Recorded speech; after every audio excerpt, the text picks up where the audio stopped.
Chapter 516, Net of Affection. Chapter 516, Net of Affection. Reverie _ At first, there was obviously no supply of food in the mansion, but Ling Han had the Black Tower, where there was plenty of ingredients. When he left in the future, the vegetable garden would have grown, and no one in the outside would know exactly how many people lived here. Everyone lived in seclusion. In reality, the desolate north had nothing much to show as it was too poorly developed. Everyone immersed themselves in cultivation. Ling Dong Xian wasted 18 years, and now that his spirit base was recovered, there would naturally be a rebound period.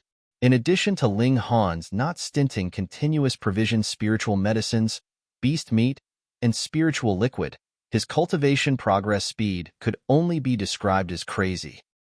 Ling Han planned to stay here for half a year, then find Yin Hong at Extreme Yang City, attending the Spirit Treasures Pavilion's whatever contest together. He would just disguise himself a little at that time anyway. If Yin Hong sold him out, he would just see it as his error in judgment of her, but he wouldn't have to worry about any life-threatening dangers. This matter was something he promised, and he definitely would keep his word. Lu Yutong and the others progressed slowly at first because they had just broken through to the spiritual pedestal tier. The explosive period had passed and would naturally transform into a stable period. Besides, a continuous explosive growth would actually not have any benefits to martial arts cultivation. After a peaceful life of a dozen days, Yu Hongchang was discontented. What was with her son's situation? There were obviously 3 exquisite girls, and you just look at them like that. What a waste and shame. The old lady ordered that Ling Han had to take time every day to spend with the girls. That was his mother, so Ling Han could only follow the orders. The first was Lu Yutong. The two left the mansion and strolled outside the small town. The gentle breeze swept by, and she was like a jade in the setting sun as the evening glow fell on Lu Yutong's face that reflected a fiery red brilliance, making for an extremely touching sight. Io! Lu Yutong suddenly staggered and fell towards the ground. Ling Han hurriedly reached out to hold her. "What happened?" he asked. Lu Yutong leaned on his body and said in a low and somewhat quivering voice, "I twisted my ankle." Twisted her ankle? A dignified spiritual pedestal tier expert would twist her ankle while walking. Ling Han immediately guessed. She was just pretending. But did he have the nerve to expose her? The hardest thing to bear was a beauty's favor, so he could only pretend to be a fool. "Then let's go back," he said.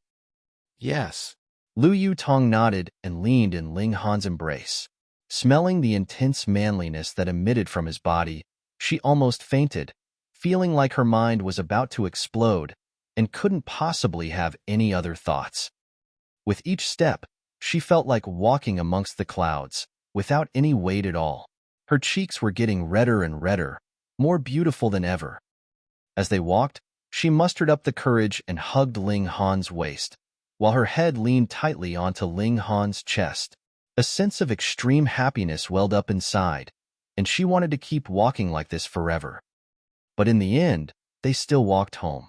When Ling Han let her go, Lu Yutong was so embarrassed that she took to her heels, making Ling Han burst into laughter. "Wasn't your ankle twisted?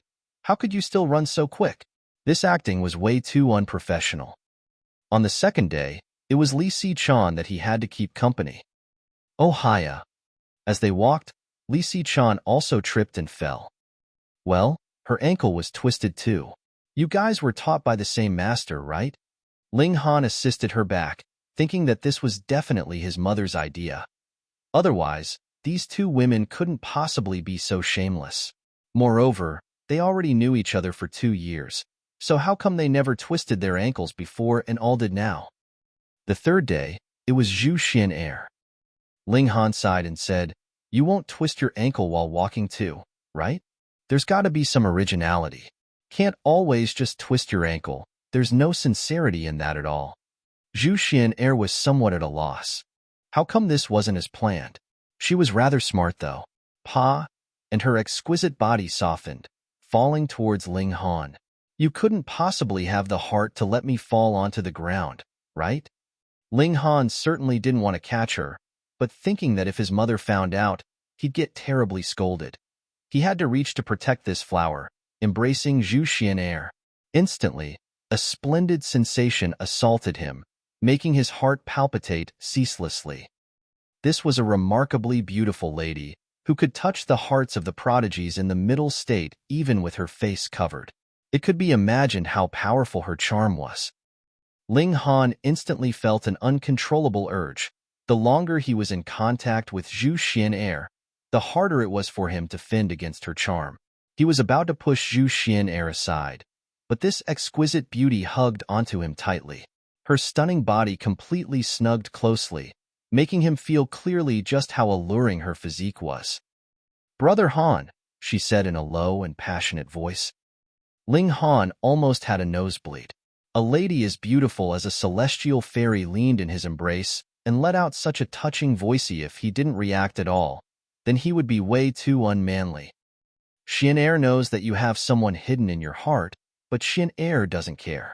It would be enough as long as Brother Han leaves a place in his heart for Xian in the future, Zhu Xian said with a dreamlike voice. Ling Han's heart palpitated fiercely. Were there words of love more touching than these in the world? He certainly couldn't let go of heavenly divine phoenix maiden even after a millennium. He still thought that after she became a god, she could live all the way till now, and didn't consider the possibility that she could be in love with someone else. Under these conditions, he couldn't possibly get a second girl, and this was why he didn't have any strange thoughts all along despite interacting with Liu Yutong and Li Xichan for such a long time. However, Zhu Xian spread out a great net of tender passion, making him fall into it calmly and collectedly. What a truly alluring woman! Ling Han embraced her and said, "You might have to wait for over 100 years. This wasn't exaggerated. It might be fast for him to return to the heaven tier, and from the heaven tier to the shattering void tier, then from the shattering void tier to the god tier. The time needed was uncertain. However, 100 years for that wasn't a long time. Xian is willing to wait," Zhu Xian said in a tender voice. She would definitely cross into the flower blossom tier, and at least possess 300 years of life. Waiting for over 100 years was equivalent to being 30 years old. Moreover, following Ling Han and with her talents, the flower blossom tier definitely wasn't her limit. The spiritual infant tier, the deity transformation tier, and even the heaven tier and the shattering void were possible. Since even Zhu Xian was willing to wait, what other reason did Ling Han have to say no? If he dared, his mother would whip him. This would be how things will be then. Ling Han hugged the stunning beauty. Neither of them spoke as a light warmth dispersed between them. Zhu Xian was very smart, not asking who that person was in Ling Han's heart, not contesting nor comparing, simply fighting silently for a world that belonged to her. The atmosphere was cozy and sweet. "Brother Han, what's that thing hidden in your pants, hard, and somewhat poking at Xian?" After hugging for a while, Zhu Xian suddenly popped with such a question and reached to touch it. Chapter 517, Running into Old Friends in Foreign Land. Chapter 517, Running into Old Friends in Foreign Land. Reverie _ On the fourth day, Hunyo waited there. After Ling Han rolled his eyes, the little girl laughed loudly with her hands on her hips, dragging Ling Han for grilled meat. She had no consistency in doing things. A while ago, she said she would strive to cultivate, but after a few days, she began slacking off. What others couldn't accept was that her cultivation actually still increased so quickly. She broke through to the flower blossom tier without a sound, and her battle prowess was unpredictably strong. These days, he rested peacefully and forgot all pressure, simply enjoying his parents' affection and the tender sentiments of the young beauties. Ling Han, however, gained surprising improvements on martial arts. The sword chi he grasped reached 19 flashes, a period of explosive growth. But the 20th flash was another hurdle, which would probably have him stuck for a while. Moreover, he also finally grasped the 2 bone patterns, one acquired from the old vicious mongoose and the other from the unnameable beast king. The vicious mongoose's bone patterns were a supportive art, though even Ling Han didn't know whether it could be called an art per se. It was simply a spiritual pattern, but it could be attached onto a sword, greatly increasing the sword chi's destructive power. It had no offensive capacity at all in itself, and could only be characterized as a supportive attribute. This was very practical, and Ling Han even felt that its effects surpassed the other bone patterns. The other was an art that could fire out a cold ice blade, but Ling Han already grasped the mystical power annihilating Dragon Star Arrow, which was relatively powerful as a long-distance attack. But thinking about it, annihilating Dragon Star Arrow needed accumulation for a certain amount of time before it could be fired, and it was actually an attack launched over extreme distances, while this cold ice blade was a medium to short-range attack, so it just so happened to be supplementary for it. Anyways, more techniques weren't a burden. Each art and skill might have a place where its uses could be displayed. Next, he was going to Middle State, and the mysterious 3000 definitely couldn't be used recklessly there. Otherwise, if the old monsters of the Heaven's Sword sect were drawn out, it wouldn't be a laughing matter. Thus, he flipped through some skills and found a sword technique. The Desolate Hell Sword. Ling Han acquired it from an ancient site. It was said to be the legacy of a strange force called Ancient Monks. This set of sword techniques expiated men, beasts, and all people. It had a total of 8 styles. The first 7 styles were merciful, leaving one with a feeble thread of life, used mainly for defense, and only the last style was extremely ruthless, like becoming a demon. It was of course a heaven-grade skill, the only heaven-grade sword technique that Ling Han grasped. Thus, even though this sword technique was somewhat strange, Ling Han still decided to cultivate it. A heaven-grade skill was something where one had to grasp its intent during cultivation in order to connect with the martial intent and form a link between the preceding and following styles, fully unleashing the power of the technique.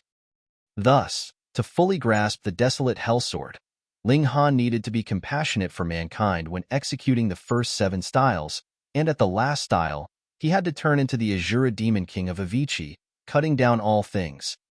He practiced the sword technique and contemplated the ancestor's state of mind when creating this sword technique, deepening his understanding of the way of the sword much more. However, cultivating someone else's technique, no matter how strong it is still using someone else's invention. Each person has their own path, and even if it's the same path of a king, a heartless path, it couldn't possibly be completely the same. So, to be the strongest, I must create a technique of my own. Like Rain Emperor, who created Son of Heaven Fist technique. Although it might not be the strongest fist technique, it was still the most suitable fist technique for Rain Emperor. As his tier increased, the fist technique's power would also increase, and at last reach expert mastery, depending on the heights Rain Emperor could go. In this life, since I'm focused on the sword, I'll create a sword technique that belongs to my own sword path, and it'll increase as my tier increases. I had this thought before, but haven't ever put it into practice. Since I've now advanced into the Flower Blossom tier, it should be brought on the daily schedule. Ling Han cultivated the Desolate Hell Sword and deduced his sword path, accumulating his understanding in preparation for a day when a sudden enlightenment might bring him inspiration. It was not only him. After Lu Yutong and the others experienced a moderate period, they then started to leap forward again. Although it wasn't as exaggerated as in his case, it was still faster than most people. Ling Han obviously attended to Ling Dongxing the most. After only 3 months, Ling Dongxing crossed into the spiritual ocean tier. Such speed was truly terrifying. Blindly pursuing higher cultivation wasn't good, as it was somewhat like pulling seedlings to help them grow. It would hurt a martial artist's roots, influencing their future potential. However, Ling Han had no other way, since his father wasn't young, and if he didn't reach the 9th layer of the spiritual pedestal tier to leave enough to charge at the Flower Blossom tier, then Ling Dongxing would only have a mere 100 years of life. Finally, having parents in this life and having the confidence to become a god, Ling Han obviously didn't want his parents' happy reunion to last only a few dozen years, so he had to at least get his parents to cross into the Flower Blossom tier. After he became a god, having the time to find divine medicine to refine it into a divine pill, he would make his parents become gods in a single step. The interaction with the 3 girls was more harmonious by the day, and although they didn't have very intimate contact, their feelings deepened by the day. Contrarily, Zhu Xian didn't dare to let Ling Han hug her after that bulging bone. and even blushed after glancing at Ling Han's lower body, threateningly beautiful. That night, after Ling Han finished cultivating and rested on his bed, he soon let out a quiet breathing sound. Even if he crossed into the flower blossom tier and transcended mortals, sleep was still the fastest and the best way to recover physical fatigue. Even if he didn't sleep for half a month, he could still be full of energy, but he would nonetheless sleep on schedule every night. However, that night was somewhat unquiet. Ling Han opened his eyes abruptly and discovered that the window moved a little as two people wielding swords wormed in. The moonlight was clear and distinct, reflecting the chilling glare on the blade. Thieves! Ling Han sneered inwardly. To steal from him, were they seeking death? Just as he was about to attack, he was startled. With his eyesight, he could clearly perceive things even in the dark night, so he naturally saw how these two people looked. He actually recognized these two thieves. He snorted intentionally and sat up on the bed. Shwa, shwa, two swords were mounted on his neck, and a girl's voice sounded. Don't move, or else I'll take your life. Sister, don't frighten him. What if this guy's skittish and screams out loud in fright? Another girl's voice sounded. This scene was truly seemingly familiar. You shut up, the elder sister reprimanded. The younger sister snorted, still unconvinced. She was quite reasonable. Ling Han laughed and said, Don't worry, my nerves are quite big. I won't scream. The sisters were startled. They had certainly seen people with big guts, but to this degree, it was truly rare. You're way too collected. Don't you know that two swords are mounted on your neck? Hong. At this time, a loud bang came from outside, and a powerful voice sounded. Those two inside, get the hell out. Chapter 518, Strange Mineshaft. Chapter 518, Strange Mineshaft. Reverie _ Ling Han sighed and said, Tell me, who you guys tried to assassinate and failed again, provoking others to hunt you guys down? Huh, how did you know we're assassins? The younger sister said, surprised. You guys still haven't recognized my voice? Ling Han was speechless. Were these sisters even fit to be called assassins? The younger sister hurriedly lit up the oil lamp, swaying it before Ling Han's face, and couldn't help but shout, Mommy, as she pointed at Ling Han. She said, It's you. Why are you here? I've seen a ghost. These assassin sisters were obviously Lu Feng and Lu Ru, who failed to assassinate Suku Xian and left with Yun Shuang. Thinking about it now, they were certainly from the Fire Country. But it was just too coincidental, bumping into them in a country so big. Ling Han laughed and said, No need to care about why I'm here. How do we take care of your matter? We have to trouble young Master Han again to hide us sisters, Lu Feng said with a smile. This youngster was so calm and collected, completely unlike a teen, making her feel an indescribable sense of safety. TSK, we don't even know whom you offended and ran to such a remote town for refuge, yet you still want to protect us? Lu Ru was as before uncomfortable without saying a few provoking words. Ling Han curled his lip and said, Well, I'm truly sorry. Please go wherever you came from. Cheap, I was just saying. Do you really have to be so serious? Lu Ru pouted. Seriously, whom did you guys offend this time? Ling Han sighed. Lu Ru instantly looked self-satisfied and said, We tried to assassinate Fire Country's significant minister, Zhi Yan. What sort of weird name is that? Ling Han interjected. Zhi Yan, a dirty man actually named such a sissy name. Lu Ru seemed to have found mutual understanding with him, her face filled with approval. That's right, like I said, this person's name is Terrible One. Lu Feng was speechless and said, The name doesn't matter. The key is that Zhi Yan suddenly appeared in the recent half a year and became Fire Emperor's most highly regarded. He bewitched Fire Emperor to mine an extremely strange mineshaft. Every time the workers returned from mining, they die suddenly on the second day. However, Fire Emperor didn't give up and assembled manpower from all over the country, excavating that mineshaft. Whoever dared to disobey would be killed. Now, countless people in the country are frightened, So we're killing Zhi Yan to exterminate an evil for the country. Tisk, being assassins, you still get a feeling of nobility? Ling Han said with a smile. Don't you look down on us. We do have 3 no-kills. Lu Ru'er said proudly. Don't kill kids, don't kill the old, and don't kill those who do good. Ling Han nodded as he smiled and said, and then what? You guys tried to assassinate Zhi Yan and ended up failing and being chased for 10,000 miles?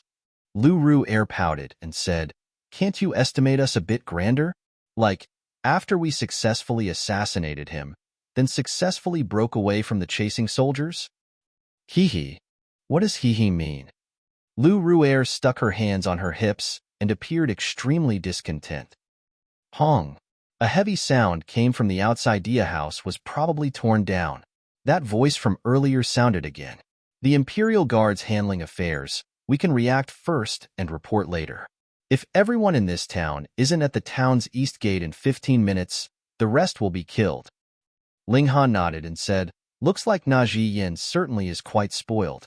An assassination attempt was made on him, and he actually sortied the Imperial Guard to chase the culprit. Hong, there are 7 high-level spiritual ocean tier warriors chasing us. Thankfully, we were quick-witted, running away quickly. Lu Ru'er said proudly. Young Master Han. Zhu Wujia's voice sounded from outside the door. Ling Han pondered and said, dismiss and suitably teach those people a lesson, but no need to kill. Yes. Zhu Wujia accepted the orders and left. He was now at the 3rd layer of the spiritual pedestal tier and refined the heavenly luck stone. His battle prowess rocketed to 11 stars, and he definitely belonged to the elite in the fire country. Ling Han, however, sighed. With this disturbance, looks like the Ling family had to move again. These sisters truly caused nothing but trouble for him. Hey, your little attendant can settle those Imperial Guards outside? Those are high-level spiritual ocean tier warriors. Lu Ru'er said in disbelief. Don't make a fuss. Ling Han pressed his hand in gesture and said thoughtlessly, how's Yun Shuang? Unbelievably good. She's a famous entertainer in the Imperial City. Everyone is honored to listen to Lady Shuang play a piece of music. Countless people want to marry her. Lu Ru'er said and looked wickedly at Ling Han, hoping to see a disappointed expression. How could Ling Han possibly care about Yun Shuang? He only recalled her after seeing these sisters, and so asked thoughtlessly. In a short while, Zhu Wujia returned and spoke by the door. Young Master Han, the matter's taken care of. Are there any other commands? Ling Han nodded and said, go rest. Yes. Only then did Zhu Wujia leave. The sisters' expressions were filled with shock. After a while, Lu Ru'er finally said, Hey, is your attendant bullsh***? Ling Han shrugged and said, can you still hear the dogs bark? Lu Ru'er was first startled, then finally reacted to Ling Han calling the Imperial Guards as dogs, giggling involuntarily, but immediately covered her small mouth with her hands and said, I really can't hear them anymore. Lu Feng'er's expression was also filled with shock. Young Master Han, those are high-level spiritual ocean tier cultivators. Ling Han laughed loudly and said, the trouble's taken care of. You guys can leave now. May we never meet again. Sigh. Encountering you guys is never a good thing. Pa, we aren't bearers of bad luck. Lu Ru'er's expression was full of annoyance, but immediately continued. Since your attendant is so impressive, why not lend him to us for a few days and help us kill that Zhi Yan? Ling Han sneered and said, you have the nerve to say such a thing? Being an assassin to your degree, that's truly embarrassing. TSK, we're exterminating evil for the people. Lu Ru'er grabbed onto Ling Han and said, since you're now in the fire country and bumped into us as luck would have it, it means heavens ordained so. You need to give it effort. Ling Han declined to comment, but it couldn't be denied that this matter was too coincidental. Of all the places the sisters could run, they ran into his place of seclusion. He stroked his chin. If Fire Emperor was bent on having his way, then no matter where the Ling family moved, they might suffer the Imperial family's coercion to go dig those ores. Unless they left the fire country. However, What exactly were those mines that would make Fire Emperor act so crazily, personally destroying the basis of this country? Ling Han asked, "Do you guys know what mineshaft that is?" "We don't know. We only know that strange ores can be dug out every day and sent to the Imperial family." Lu Feng'er shook her head. A shred of curiosity welled up in Ling Han. Chapter 519, Going to the Imperial City. Chapter 519, Going to the Imperial City. Reverie _ For a person like Ling Han, once his curiosity was piqued, it couldn't be stopped. He certainly thought it strange. Those who entered the mineshaft, whether or not they'd ever cultivated before or if their cultivation was high or low, would definitely die suddenly on the following day as long they entered, unless one never came out. What sort of power was this? And what effects did the excavated ores have that would make Fire Emperor place such great importance on them, not hesitating to force the citizens to die to excavate it for him? He decided to take a trip to the Imperial City. With his cultivation of the flower blossom tier and battle prowess of 13 stars, who in the entire Rain Country could pose a threat to him? Finding out that Ling Han was headed to the Imperial City, the sisters obviously exulted. But Ling Han didn't bring that powerful subordinate when only Hunyo followed. They were dumbfounded. "What were you two going to do, sightseeing?" "Young Master Han, will you bring your precious subordinate?" Lu Feng'er suggested. That's right. That's the Imperial City. No shortage of the spiritual pedestal tier elites, and the royal family even has flower blossom tier elites keeping watch, enough to put you in your place within a second. Lu Ru'er said impetuously. Hong, Nyo can fight Tin? Hunyo said, unconvinced. The sisters knew that Hunyo was somewhat freakish, but definitely didn't think that this little girl could compare with them, let alone a spiritual pedestal or flower blossom tier warrior. They urged Ling Han to bring Zhu Wuju along. "I said no need," Ling Han said smilingly. With a snap, he said, "Let's go." The sisters were helpless and could only set out, believing that after Ling Han bumped into a nail, he would still return to bring Zhu Wujiu. At the worst, it was just making one more trip. The four set out, hastening towards the Imperial City. For Ling Han, this was only a small trip. Hence, he didn't bring Lu Yutong and the others, believing that the matter would be settled within a few days. After a few days, they arrived at the Imperial City. Ling Han learned about Zhi Yan. He was an extremely mysterious person, suddenly appearing half a year ago, then becoming Fire Emperor's favorite, managing the excavation of the mineshaft. Originally, no one took it to heart, but once the excavation began, problems arose. The miners would die suddenly the second day after coming out. After flipping through historic records, they discovered that the mineshaft actually had problems long ago, so it was sealed up, yet it was reopened with Zhi Yan's suggestion. No one knew exactly what was produced inside the mineshafts, but crimson red rocks were sent endlessly into the royal palace. Although large amounts of miners suddenly died every few days, drawing the repeated objections of the courtiers, Fire Emperor was bent on having his way. He definitely wouldn't seal the mineshaft, and instead assembled citizens all over the country to enter the mineshaft. First were convicts on death row, then normal convicts, and now those who were caught were sent right to the mineshaft. Those who didn't enter were executed on spot, making the people around the Imperial City on edge, living in fear. This Zhi Yan, who exactly is he, and what is he conspiring?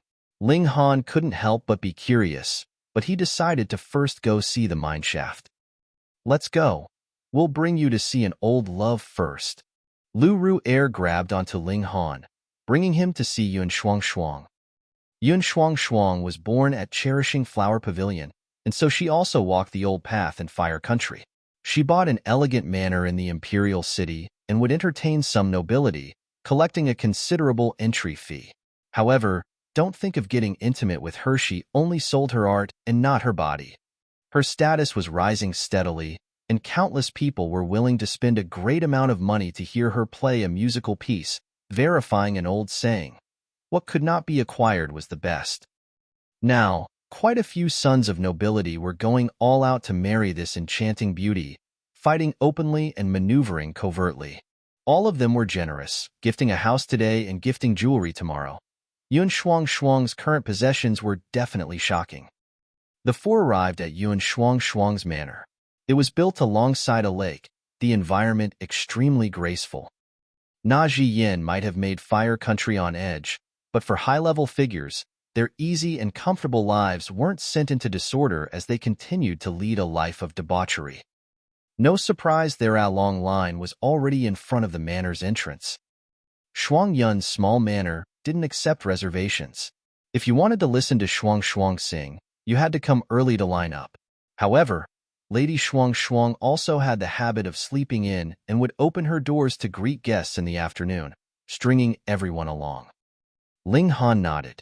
If Forget Not and Pilking Pavilion were handed to Yuan Shuang for operation, maybe the business could still have been several times better. What are you guys doing, line up? Know how to line up? Seeing Ling Han head straight for the entrance, everyone was in a bad mood. The sisters paid no heed and came to the entrance, taking out a black token and dangling it. The old servant at the entrance immediately let them in. Ling Han obviously held Hunyo's hand and followed inside. These made many people displeased and harbor suspicions.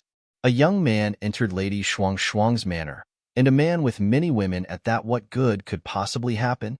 What a beast, even bringing such a small lady. Young Master Han. Shortly after Ling Han entered the manor, Yuan Shuang walked over hastily. She was covered in thin clothing and her hair was disheveled. Evidently, she was sleeping, and after knowing Ling Han had come, she immediately ran out. Ling Han smiled slightly and said, "Long time no see." Yuan Shuang hurriedly nodded, stirred up with tears in her beautiful eyes. For her, Ling Han was her savior who helped her selflessly without seeking reciprocation, unlike other people who targeted her beauty. "Let's go." Hunyo shook Ling Han's hand. Her jealousy was great as usual. Ling Han nodded and said to Yuan Shuang, "You're doing well, keep taking good care of yourself." Yuan Shuang couldn't help but be disappointed and said, "Young Master Han won't stay for a while longer?" "I'm occupied," Ling Han said with a smile, looked at the sisters, and went on, "Regarding Zhi Yan's matter, I have my own plan. You guys do whatever you need to do. Else, if you're chased down once more, I won't intervene again." Tisk, saying it as if you're really impressive. Lu Ruer stuck her tongue out. Ling Han obviously wouldn't argue with the likes of her, and left with Hunyo to visit the Mineshaft and find Zhi Yan. He would kill or cripple Zhi Yan if the man deserved it. Did not want to waste time here. An adult and a child left. Those people outside immediately glared over, appearing extremely unfriendly. "Stop!" A youngster jumped out, 23 or 24 years of age, with the 7th layer of the gushing spring tier cultivation, placed in the desolate north. That was genius level. Ling Han sighed. Why did people always have to ask for trouble? "What's your relationship with Lady Shuang?" that youngster asked, his face full of jealousy. A man entered Lady Shuang's manor alone. One Ling Han was the first such case. Although he'd only entered for a short while, and nothing could have happened at all, it still made these men outside burn with jealousy. "None of your business," Ling Han said in a terrible mood. "Step aside, don't ask for trouble." "How arrogant!" That youngster sneered and pulled out the long sword at his hips, shaking it slightly. Its chilling glare was piercing. Daring to be disrespectful towards Bo family's descendant? Die. He brazenly attacked with his sword, venting personal hate under fake righteousness. The sword struck towards Ling Han's vital parts, evidently aiming to take Ling Han's life. Chapter 520. Bo family's 7th young master. Chapter 520. Bo family's 7th young master. Reverie _. Haha, that's Bo family's 7th young master, known for being domineering. After not seeing Lady Shuang for 3 consecutive days, Bo Yongfeng's mood was terrible to begin with. This guy's hit the muzzle. Bo family's one of the 7 great families in the Imperial city, with a spiritual pedestal tier elite keeping watch. Even the royal family has to give some face. So what if they kill someone? It's over for this guy. Everyone discussed animatedly, delighting in Ling Han's misfortune. They were in a bad mood that Ling Han could enter Yuan Shuang's manor by himself. They simply didn't have guts like Bo Yongfeng, daring to attack publicly. Xiao, a sword came. The chilling chi was like a sharp saber. Ling Han shook his head. He originally only wanted to teach the other party a lesson, but since this person attacked aiming to take his life, he obviously would show no mercy. With a casual flick of a finger, a forceful gust of wind was fired out, and with a pu, the sword that immediately reversed and pierced Bo Yongfeng's forehead, coming right out the other end. The head was pierced thoroughly, so the person was definitely dead. Bo Yongfeng looked blankly at Ling Han, as if unable to believe that he would die in such a way. 2 streams of blood tears flowed from his eyes as his body fell towards the ground, raising the dust off the ground. Instantly, all voices disappeared, and only the sound of heavy breathing was left. Bo Yongfeng definitely didn't count as an elite in the Imperial city, but cultivation of the 7th layer of the Gushing Spring tier wasn't low, either. Moreover, Ling Han was young, looking 18 to 19 years old, so how strong could he possibly be? However, as it happened, he killed Bo Yongfeng with a single finger. Bo Yongfeng, an outstanding figure amongst the younger generation in the Bo family. Although he pursued carnal pleasures, wasn't this normal for youngsters? Bo family had placed high expectations on this family member that was extremely likely to become a spiritual pedestal tier being. However, it was obviously all void now. Such great nerve, to kill even Bo family's young master. This thing was serious. Bo family's rage would shake the entire Imperial city. In the manor, on the balcony, Yin Shuang and the sisters were watching Ling Han leave, but after seeing this scene, they were also shocked, with their small mouths open wide. This guy attacked too viciously, killing the person right away. This guy can stir up trouble better than me, Lu Ru'er muttered. Ling Han cracked a smile and said, "Anyone else wants to stop me?" Everyone hurriedly shook their heads in unison. Amongst the younger generation, spiritual ocean tier experts hadn't appeared, so no one dared to make an enemy of Ling Han. Killing Bo Yongfeng in one move, everyone obviously assumed that Ling Han was a spiritual ocean tier expert. Based on his age, this was already an overestimation. "Let's go," Ling Han said to Hunyo. Yes. Hunyo agreed in a clear and bright voice, following behind Ling Han. Everyone could only watch them go, and only after Ling Han left did they realize their backs were covered in cold sweat. They hurriedly dispersed in an uproar. Bo family's young master was killed, so they obviously had to spread the news out. Otherwise, if the murderer escaped, the Bo family might take their anger out on them. "Sister, I just realized, I actually can't see through this guy's cultivation," Lu Ru'er suddenly said. Lu Feng'er also nodded and said, "I'm already at the spiritual ocean tier, but I still can't see through young Master Han's cultivation. Could it be?" The sisters looked at each other and said simultaneously, "The spiritual pedestal tier." "That's impossible. Young Master Han's only so old. 2 years ago, he was still just at the element gathering tier. How could he now be at the spiritual pedestal tier?" Yun Shuang said in disbelief. "That's right." The sisters shook their heads. This was certainly too ridiculous. "Aya, we have to go. Bo Yongfeng died here, and if the investigation leads to us, we're doomed." The Lu sisters left hastily. They were fugitives. Ling Han and Hunyo strolled about. Their next target was 15,000 meters east of the Imperial city, the Mineshaft which had been exploited thousands of years ago. It had some strange metal ores, but due to an ominous accident, the Mineshaft had been sealed long ago. Only in the recent half a year was it reopened. Very soon, Ling Han discovered pursuers behind them, but he didn't pay attention to it. In the small fire country, no one could pose a threat to him. After exiting the city gates, he and Hunyo continued east, and immediately saw a crimson-red mist that covered the sky. It was impenetrable even with Ling Han's eyesight. Ling Han was slightly surprised. "They're very not good, not good." Hunyo shook her head and revealed a vigilant expression. Even Hunyo said so. Ling Han was even more shocked. Hunyo feared nothing in heaven or earth. At that time, She skipped and jumped about inside the demonic chi, but now she actually showed fear. Apparently, this mineshaft was truly something more than met the eye. Looks like he somewhat underestimated Zhi Yan. Clearly knowing that people died here every day, he was still bent on excavating. Could some treasure be buried within the mine? However, looking at the pervasive crimson chi, this probably wasn't a treasure, but an ominous thing instead. A greatly ominous thing, even more so a reason to go see it. Ling Han nodded. His parents and family were all here. He was afraid that something similar to that of a 1,000-corpse sect conspiracy would happen, making the entire desolate north a land of the dead. The lurking perils had to be eliminated. Nyo, want to enter the Black Tower first? Ling Han asked. Hunyo bit on her finger, thinking, and said, no need for now. In other words, when they really entered the mineshaft, or stayed there for too long, even Hunyo would possibly not be able to endure it. Ling Han became even more vigilant, but fortunately, those who entered the mineshaft suddenly died only on the second day they came out.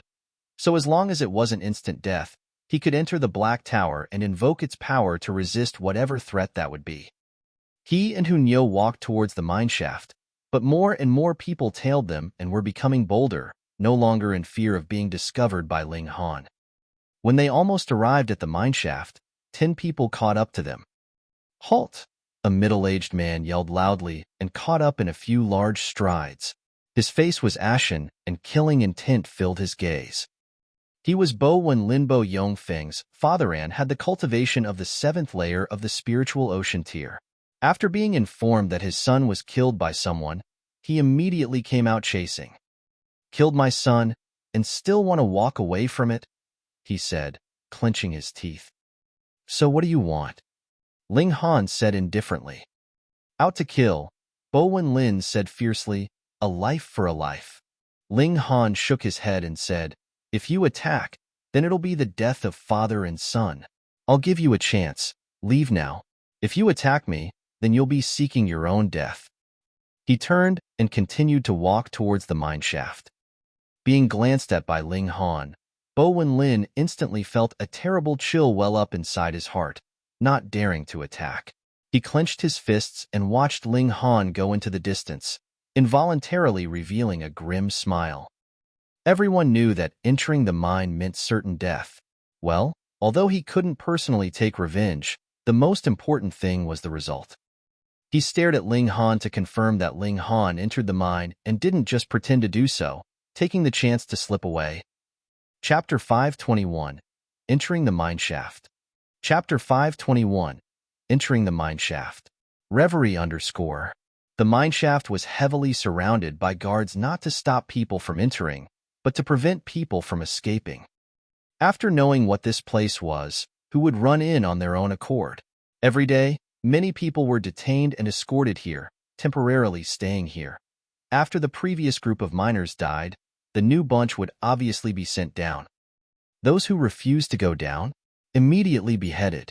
Under the heavy pressure, even if they could only live for a few days, many people wanted to bet their luck maybe they would be an exception and not die.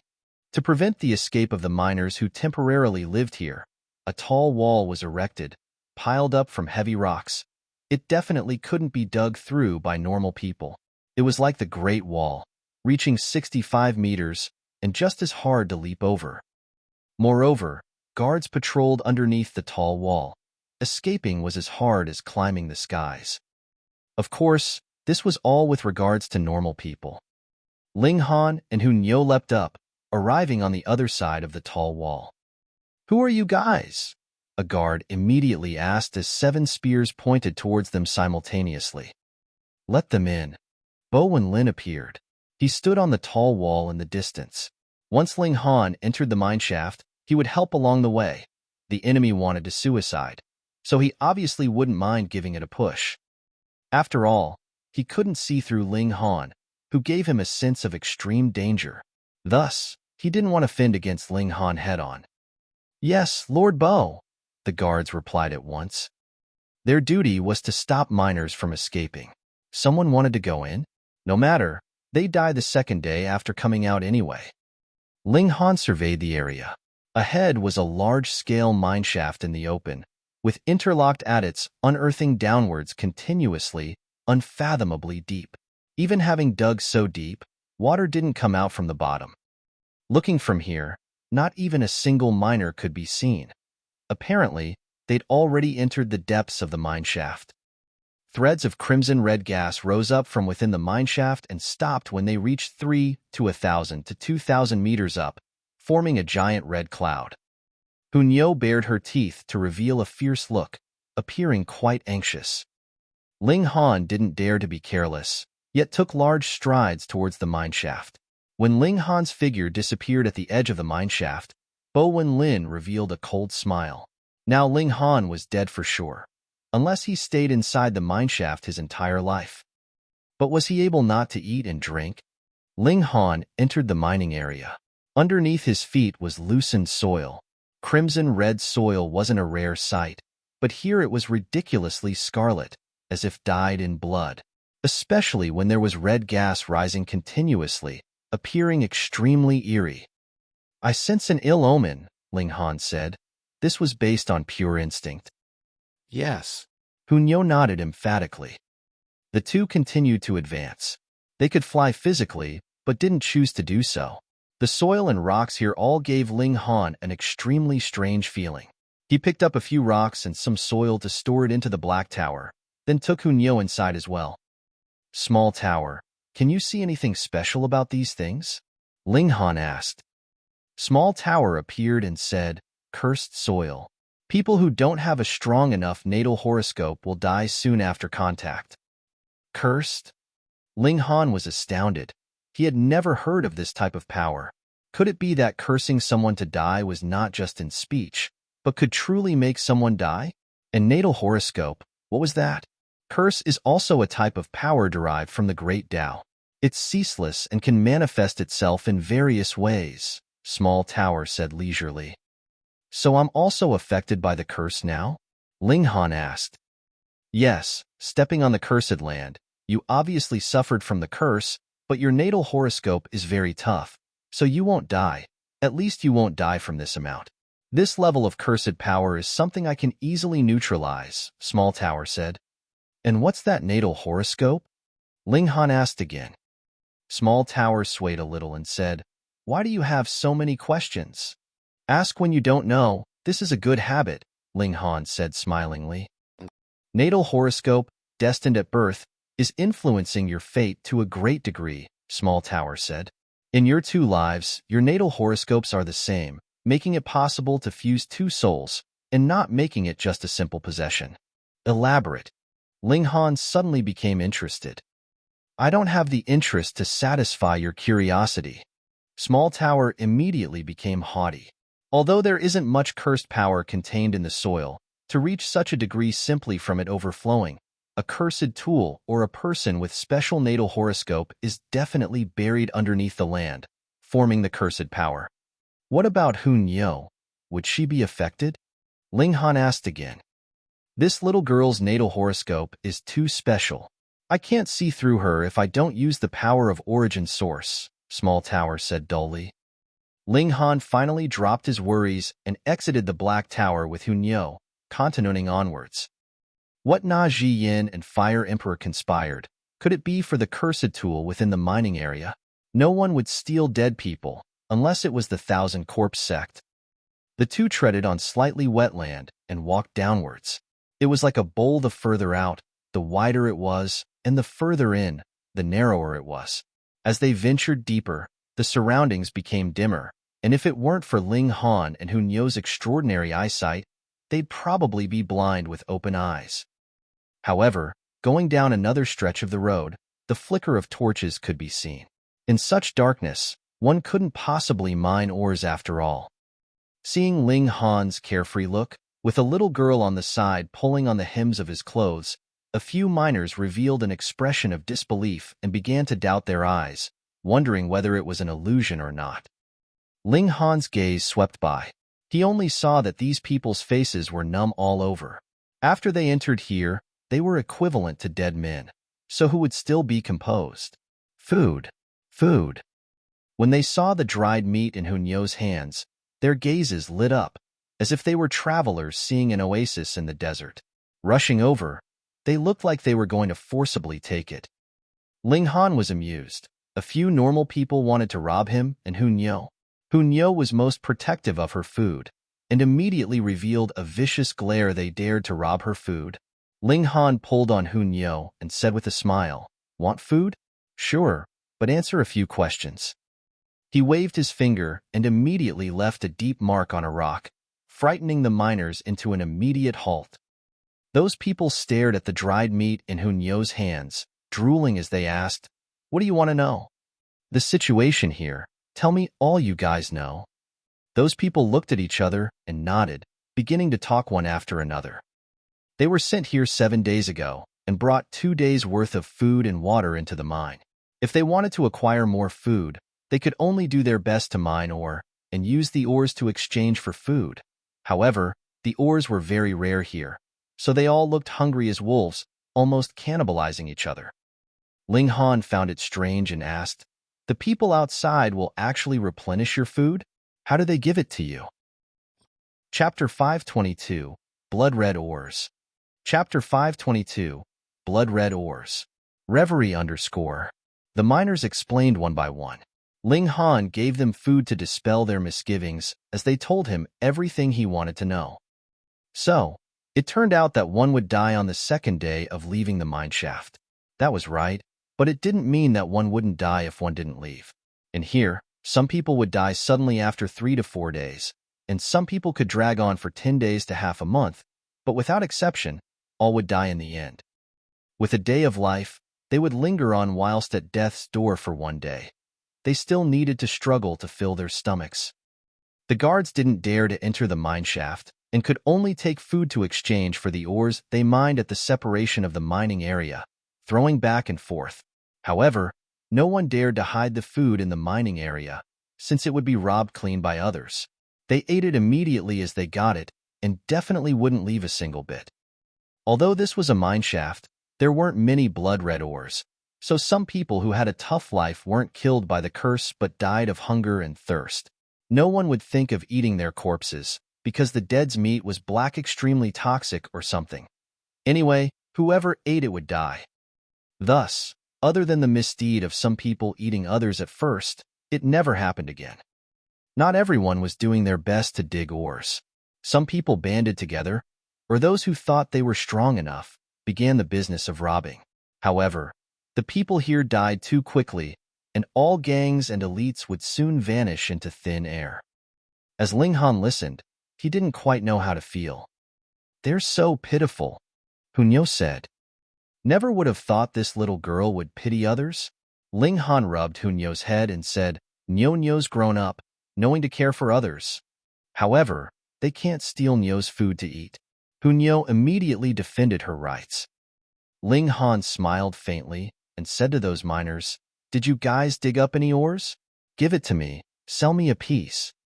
He took out a bunch of food and water again. "I'll give it to you.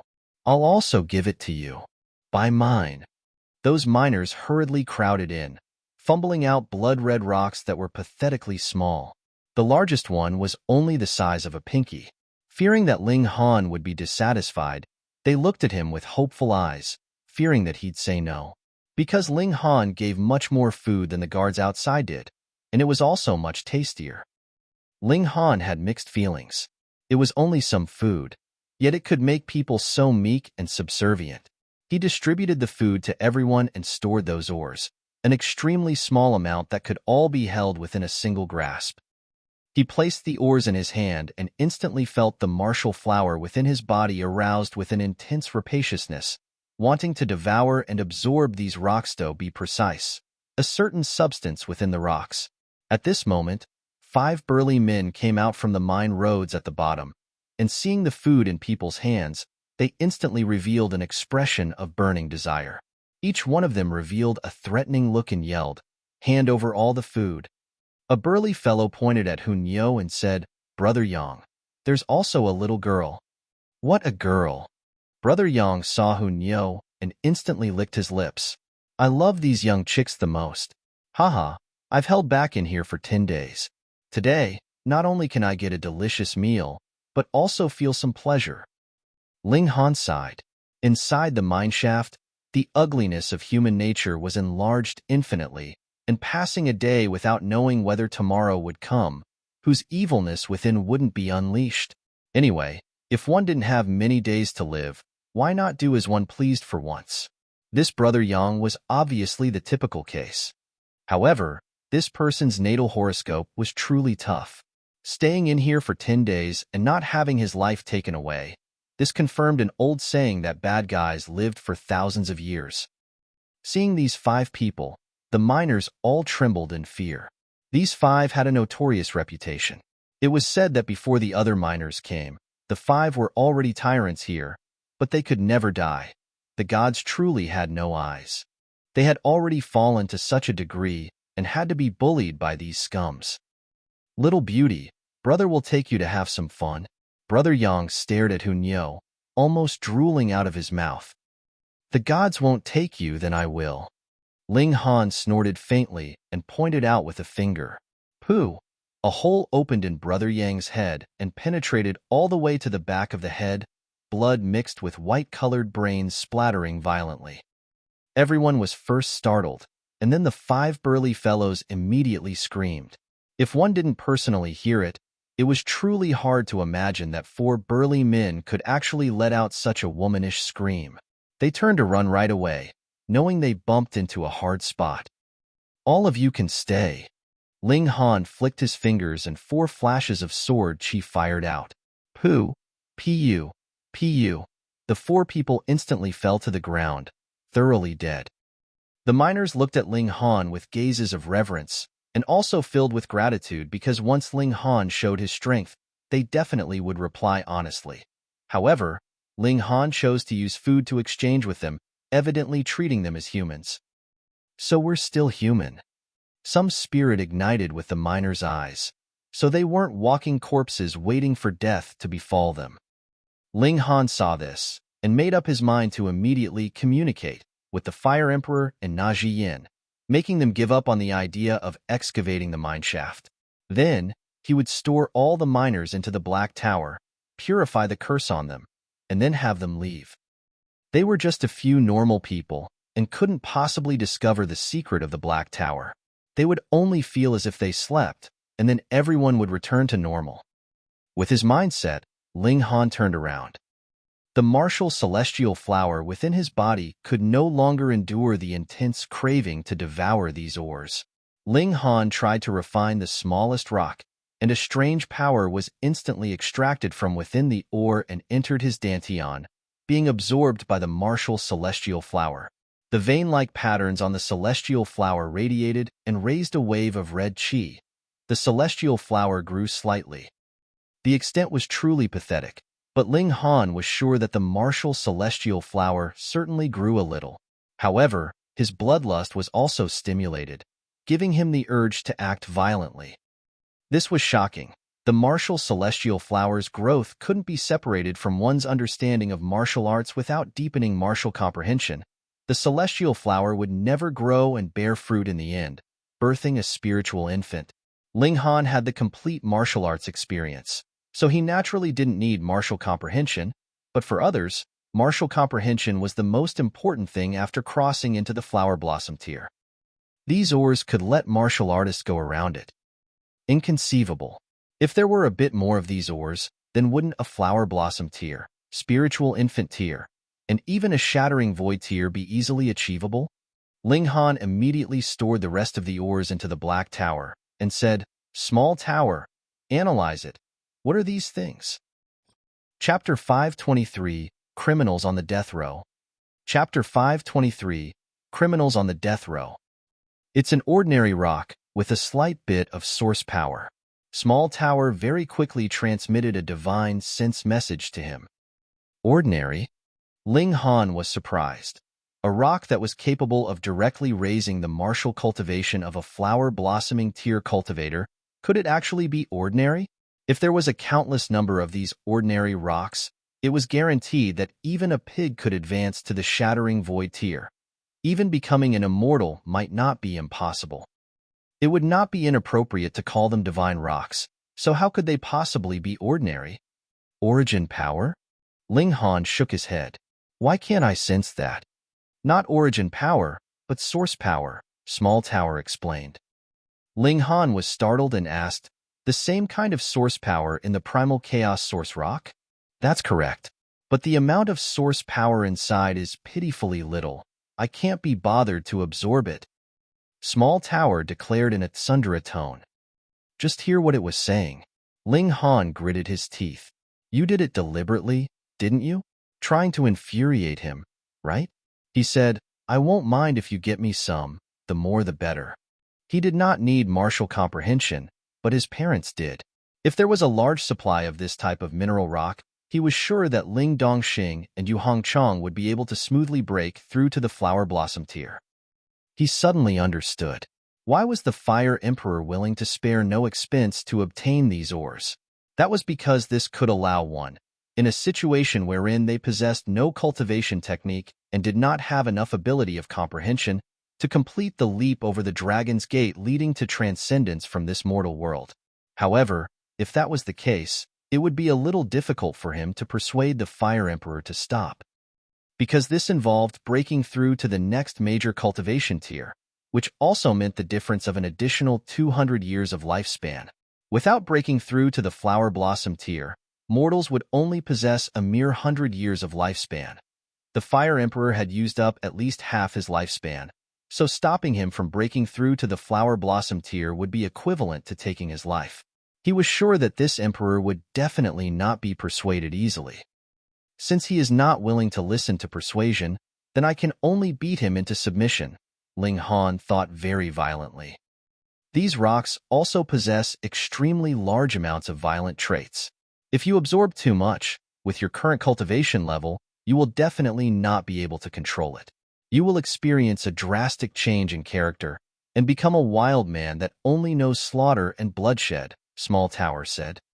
When Ling Han heard this, he immediately gave up the thought of bringing some of these mineral rocks for his parents and asked, even the Black Tower is unable to erase these emotions inside them?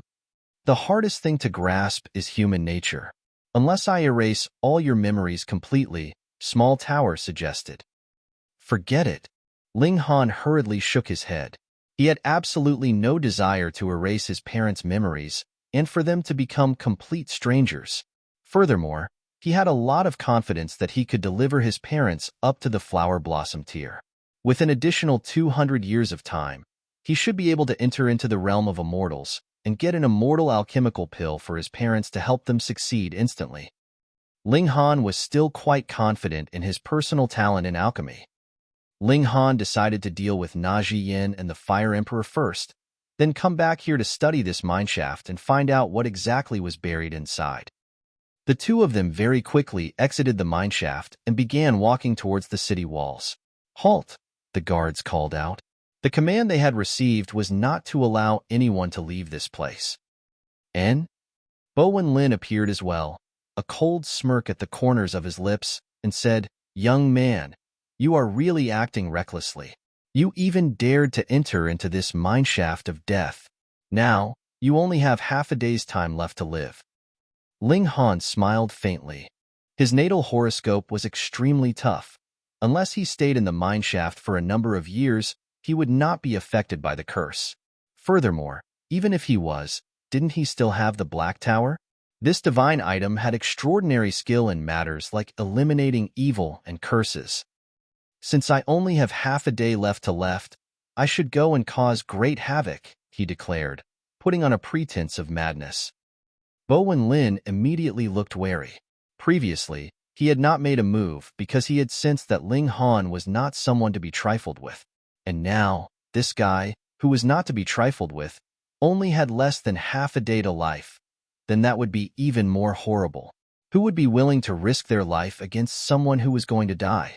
Young man, you are definitely going to die. I can't bother to drop down to your level. However, I will follow you and watch you die, he declared. Ling Han grinned and asked, Really? You will follow me wherever I go? You dare? Haha, is there any place in this world that I, Bo Wenlin, dare not go? Bo Wenlin laughed coldly. Then, Come, Ling Han said with a smile, striding forwards. He was heading in the direction of the Imperial city, and Bo and Lin stopped the guards here from pursuing. Otherwise, how would these people possibly be able to stop Ling Han?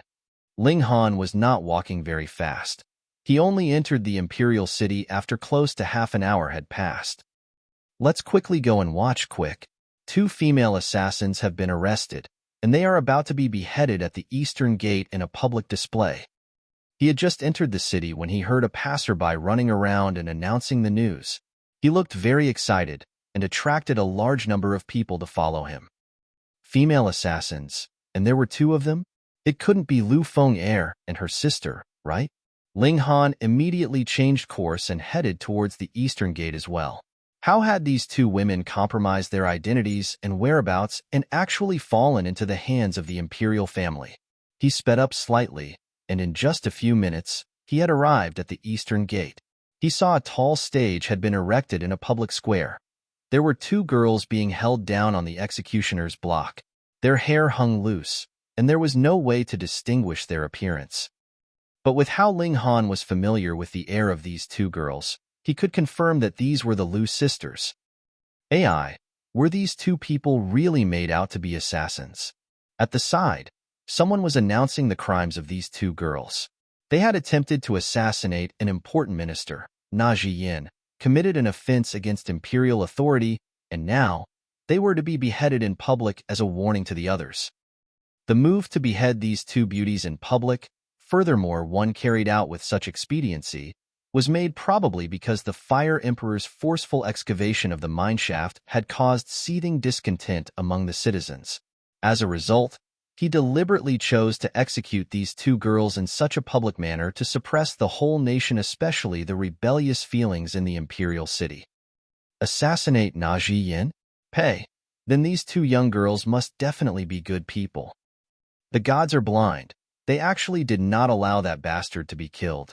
Instead, 2 good people will die. Shoo, be quiet. Don't you want to live anymore? The masses were embroiled in a furious discussion, and all expressed sympathy for Lu Feng and her sister, as well as their deep-seated hatred for Zhi Yan. Ling Han did not immediately move to save them. He wanted these 2 girls to learn to be more obedient, so that they would not be some assassins in future. They were absolutely not cut out for this profession. Bo and Lin naturally followed him here. He could not help but look extremely surprised. This person who was about to die was still in the mood to watch another person's execution. Just how thick were his nerves? The time is up. Commence the execution. An executioner walked up the tall stage. His upper body was bare, and he held a gigantic broadsword in his hand. He took a drink of wine, then spat it all over the blade. Then he raised it high, and under the sun of dusk, a forlorn light was reflected from his blade. Lu Feng and her sister's cultivation had obviously been sealed off. For the majority of cultivators, if their cultivation was sealed, then they would not be able to circulate origin power to protect themselves. In that case, their defenses would actually not be much higher than an ordinary person's. This executioner was in the element-gathering tier, and with a wave of his blade, one of the 2 sisters would definitely lose their head. Schwa, the broadsword slashed downwards. But the expected scene of a head falling to the ground and blood spurting everywhere did not appear. Instead, a young man had suddenly appeared on the tall stage, and holding onto the blade with a single hand. Chapter 524, Forcefully Seizing the Execution Ground. Chapter 524, Forcefully Seizing the Execution Ground. Who was that who actually planned to forcefully seize the execution ground? How dare you? One of the officials supervising the execution jumped out. He was in the spiritual ocean tier, and in a small place like Fire Country, he could definitely be considered a master. He glared furiously at Ling Han and said, "Where has this madman that would dare to be so outrageously bold come from?"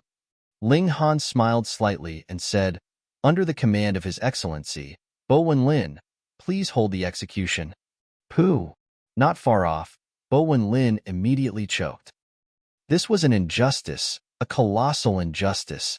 This brat was really reckless. Not only did he kill a member of the Bo clan, He actually planned to make bogus accusations of his victim as well. But this brat was destined to be a dead man. So what else did he dare not do? And what other reservations would he have left? Bo Wenlin, as a great master of the spiritual ocean tier, in addition to the reputation of the Bo clan, was unknown to none in the Imperial city.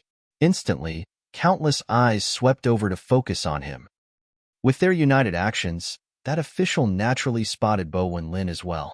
He instantly erupted into a great rage and exclaimed, "Master Bo, you actually dared to command another to seize the execution ground by force. What a treasonous action this is. What the fuck?" Bo Wenlin hurriedly leaped out and said, "Master Go, please do not misunderstand. I don't know this brat at all." "Master Bo, your words have truly made me sorrowful." Ling Han pretended to be sad. "Didn't you agree that you would become my sturdy support, and no matter what happened, you would be there to back me up?" "Master Bo, these are your precise words. Wherever I go, you would follow. Isn't that right?" Bo Wenlin could not deny it at this moment. He had indeed said that wherever Ling Han went, he would dare follow. But with the way that Ling Han had simply picked out these words and repeated them, their meaning was completely different. He had been used to standing in a high position. How could he have possibly encountered this kind of situation in the past? He had actually turned dumb from his anger and did not know how he should refute this accusation. But in the eyes of others, this was obviously a tacit agreement. "Hiss, old Nine of the Bo clan is really brave that he dares to even seize the execution ground by force. Master Bo is really a good man. He knows that anyone who attempts to assassinate Zhi Yan are faithful officials and martyrs, and wanted to leave behind sparks for Fire Country." That's odd. When did Bo Wenlin make a turn like he's a completely different person that he would actually do something like this? Some were praising Bo Wenlin, whereas others were expressing doubt. There was really too wide a disparity between his usual behavior and his actions now. Bo Wenlin was a master in the spiritual ocean tier, and thus naturally heard the whispers of the masses. Inwardly, he wanted to throw up blood. He was absolutely not that kind of man, all right? What business was it of his if commoners lived or died? It was only because Ling Han had killed his son that he had made a move to stand and oppose Ling Han. As a result, Ling Han had actually dug out such a gigantic pit for him to leap into. "Master Bo, my mission has been completed, so I'll hand things over to you now," Ling Han said, smiling, then said to the two girls, "Quickly thank Master Bo for his kindness in saving your lives." Lu Feng and Lu Ruer's chains had been unlocked by Ling Han, and their cultivation was unsealed as well, so they recovered their cultivation. They were not the slightest bit dumb, and immediately cooperated with Ling Han's act, bowing daintily in Bo Wenlin's direction and both saying at the same time, "Many thanks, Master Bo." Right, even if he jumped into the Yellow River, there would be no way to wash himself clean. Let's go. Ling Han stretched out a hand each and grabbed both girls, immediately fleeing. "Master Bo, we'll meet again in the usual place." "No way you are leaving."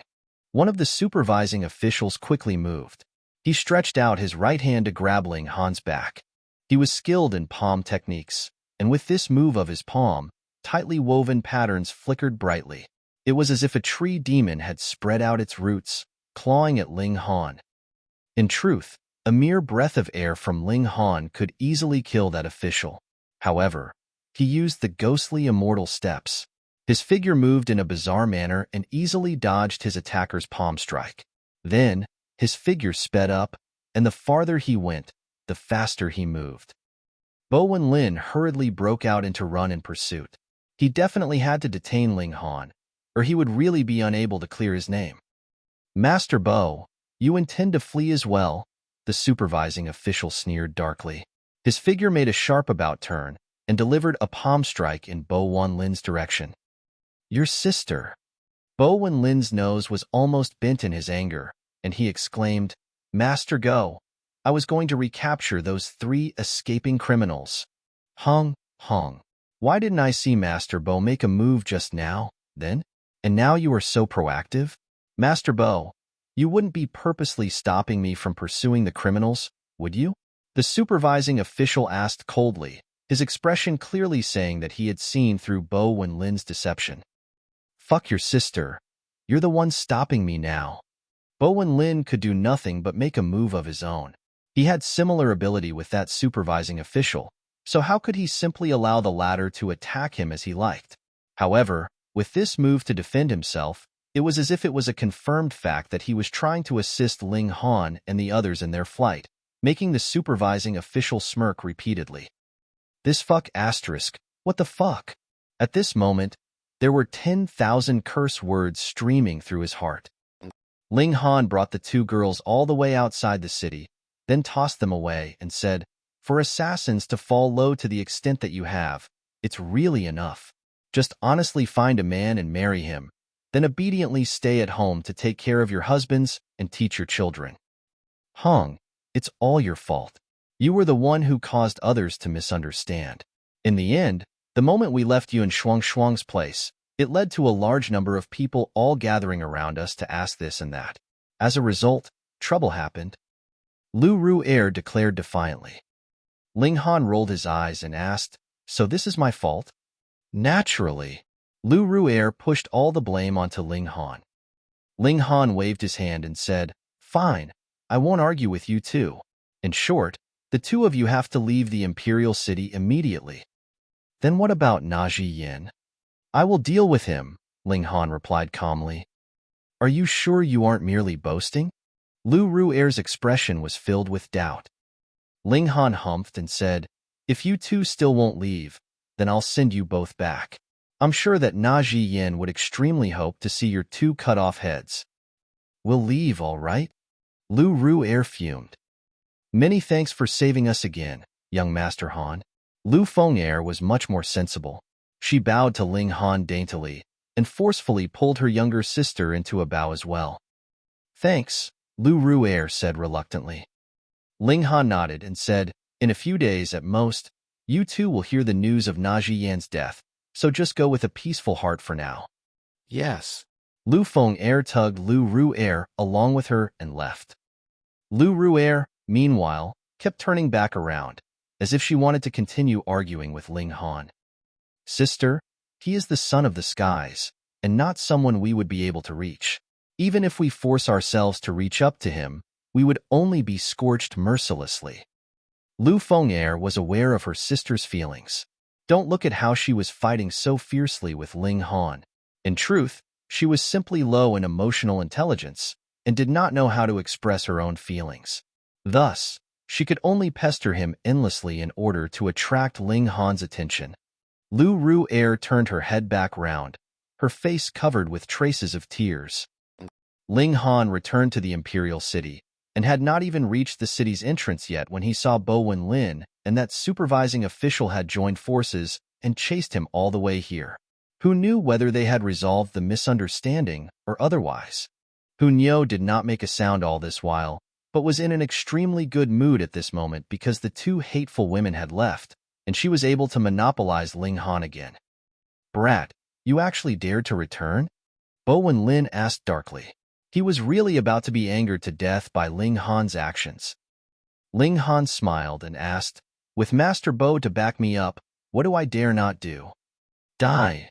Bo Wenlin charged out. He definitely had to apprehend Ling Han personally to prove that he indeed had no relation with Ling Han.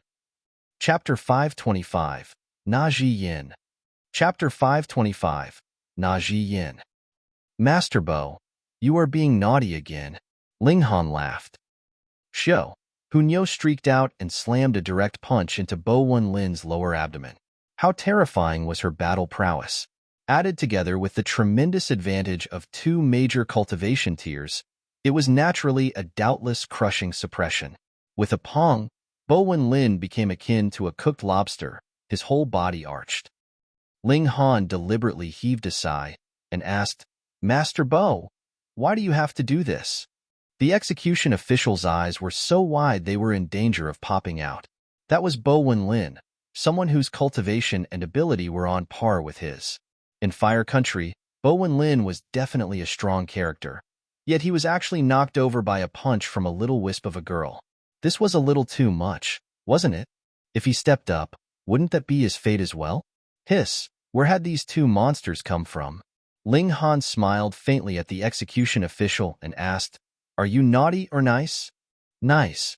I am very nice," the execution official quickly exclaimed. Hunyo was currently directing a ferocious look at him, which caused his heart to shiver. Ling Han laughed loudly and shot out a foot at Bo Wenlin, directly kicking him to the feet of the execution official and said, "Here, you can take him and report back to complete your mission." Report your sister. In the beginning, the execution official had only been extremely infuriated, but upon thinking deeper, what logic would there be for Old Nine of the Bo clan to align forces with convicted criminals? Therefore, he immediately believed in Bo Wenlin's explanation that he had absolutely no relation with Ling Han or the two female criminals. Bo Wenlin groaned miserably. Though that punch of Hunyo's had not taken his life, the little girl did not control her strength either. The blow was enough to make him feel as if all his internal organs had flipped over, which was an incredibly terrible feeling. Now, he could not even speak. The only thing he felt like doing now was to throw up. Ling Han waved Bo Wenlin off with a hand again and said, "Master Bo, didn't you say you'd follow me to the ends of the earth? Please do not be scared off." With a stride, he turned around and left. The execution official did not dare stop him. Instead, he quickly lifted up Bo Wenlin and followed closely behind, as if he was Ling Han's lackey, which made him incredibly sullen. After traveling for a while, Bo Wenlin finally got his breath back and was capable of walking by himself. However, with every step he took, he could still feel a heart-wrenching agony in his lower abdomen. He pulled aside his robes to take a look and could see there was a bluish bruise on his lower abdomen. The center of the bruise was already beginning to turn black. Hiss, this little girl was really ruthless in her attack. The direction they're heading in is Zhi Yan's residence. Not good. Bo Wenlin and the execution official's facial expressions changed drastically. This was a very easy guess. Those two female criminals had been convicted with the crime of attempted assassination of Zhi Yan, and since Ling Han was in cohorts with them, it was extremely natural to deduce that he, too, had the idea to assassinate Zhi Yan. Zhi Yan, a popular subject of the current Fire Emperor who had overflowing power in his grasp. If they allowed Ling Han to kill Zhi Yan, the two of them, as related individuals, would definitely have to bear blame as well. Quickly go and inform all the officials. The two of them exchanged a look and hurriedly split ways to complete their respective tasks. Ling Han did not walk too quickly, as if he was giving them time to inform others. He walked slowly and unhurriedly, but still arrived at his destination 20+ minutes later. Zhi Yan's residence had originally belonged to an Imperial prince, but this Imperial prince was extremely unsatisfied with his position and secretly planned to seize power. In the end, he had not even begun his plans when he was completely suppressed by Imperial might. This residence was naturally confiscated and had now been bestowed upon Zhi Yan, which showed how much the Emperor favored him. Shua, a troop of soldiers filed out from the main doors, all of them carrying various weapons, looking quite ferocious. A man who looked to be the captain of the troop strode out, a silver helmet on his head and a long sword hanging at his waist, which made him look majestic and imposing. This man was actually in the spiritual pedestal tier. "I am the great commander of the internal Imperial Guards, Zhi. How dare you, fiend, quickly surrender without resistance," he shouted loudly. Ling Han's gaze swept over the troop, and he smiled. "Master Bo, did you not say that you had arranged everything for me, and all I have to do is to enter the residence and kill Zhi Yan? Why are things different than what we have previously planned?" Bo Wenlin was so infuriated, he almost stumbled in his anger. "When do you plan to stop defrauding me?" But at this moment, one of the elites of the spiritual pedestal tier of his clan had already stepped out, so it was not his place to speak at all. Thus, he merely stood humbly and quietly behind that elite member of his clan. "Fiend, don't you dare feign madness." Zhi Yan stared coldly at Ling Han, not daring to make a reckless move. He had already been informed that the little girl by Ling Han's side was capable of knocking Bo Wenlin down with a single punch, which was extremely bizarre. Therefore, He had no choice but to proceed with extreme caution. Ling Han smiled and said, I have come to converse with Zhi Yan. So why is there need for such a big parade of troops? Go and ask Zhi Yan to come out. If things can be settled peacefully, then all of us can still drink wine happily tonight. How could a nameless nobody be qualified to meet with Master Na? Si Kongjin asked icily. Ling Han sighed and said, These words are much too hurtful, and I really do not like hearing such. Hunyo, what do you think we should do? Beat them up? Hunyo waved her little fists in the air. We use might to enforce submission. What a violent little girl. Ling Han smiled and said, You all have heard it. We use might to enforce submission. Since Zhi Yan is not willing to come out, then we can only barge in and directly drag him out for negotiations. When he saw Ling Han step forward, planning to advance, Si Kongjin immediately stepped into his path. He directly drew his sword and delivered a slash in Ling Han's direction. He was an elite of the spiritual pedestal tier whose ability far exceeded Bo Wenlin and that execution official. As his slash advanced, not only did 4 flashes of sword chi form, there were also multiple flames dancing, making this attack look extremely terrifying. Nyo's little iron fist. Hunyo rushed out. Pong! One punch was enough to send Si Kongjin flying. Pooh! When they saw this scene, all of them choked.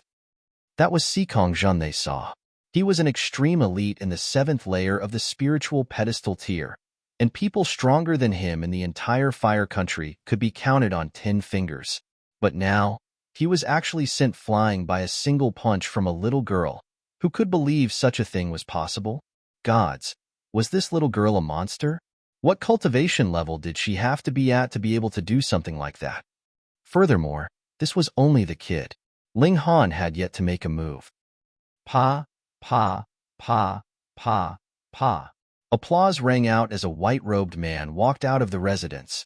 This man was tall and slender, and handsome to the point of being almost beautiful. It was as if his black locks were a spiritual snake, and actually moved without any form of wind blowing. He looked at Ling Han, smiled, and said, It is such a delight to have friends coming from afar. I am Zhi Yan. How should I address this friend? Surprise flashed through Ling Han's eyes. This Zhi Yan was actually in the Flower Blossom tier. Strange, this was extremely strange. In the 9 nations of the desolate north, there was actually no true cultivator in the Flower Blossom tier. The so-called Flower Blossom tier cultivators were in truth simply in pseudo-Flower Blossom tier, and had only managed to enter this cultivation level with the supportive power of the nation. They had exceeded mortality, but how powerful was their battle prowess, and how much their lifespan had increased was a different story.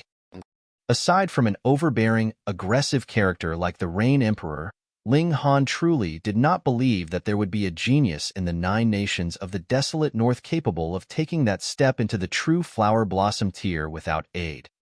But this Zhi Yan standing in front of him was genuinely in the Flower Blossom tier, and had definitely not accumulated such cultivation by depending on power of the nation. With such power, he actually came to the desolate north to be an important official. Ling Han instantly understood. Zhi Yan's target definitely had to be that Mineshaft.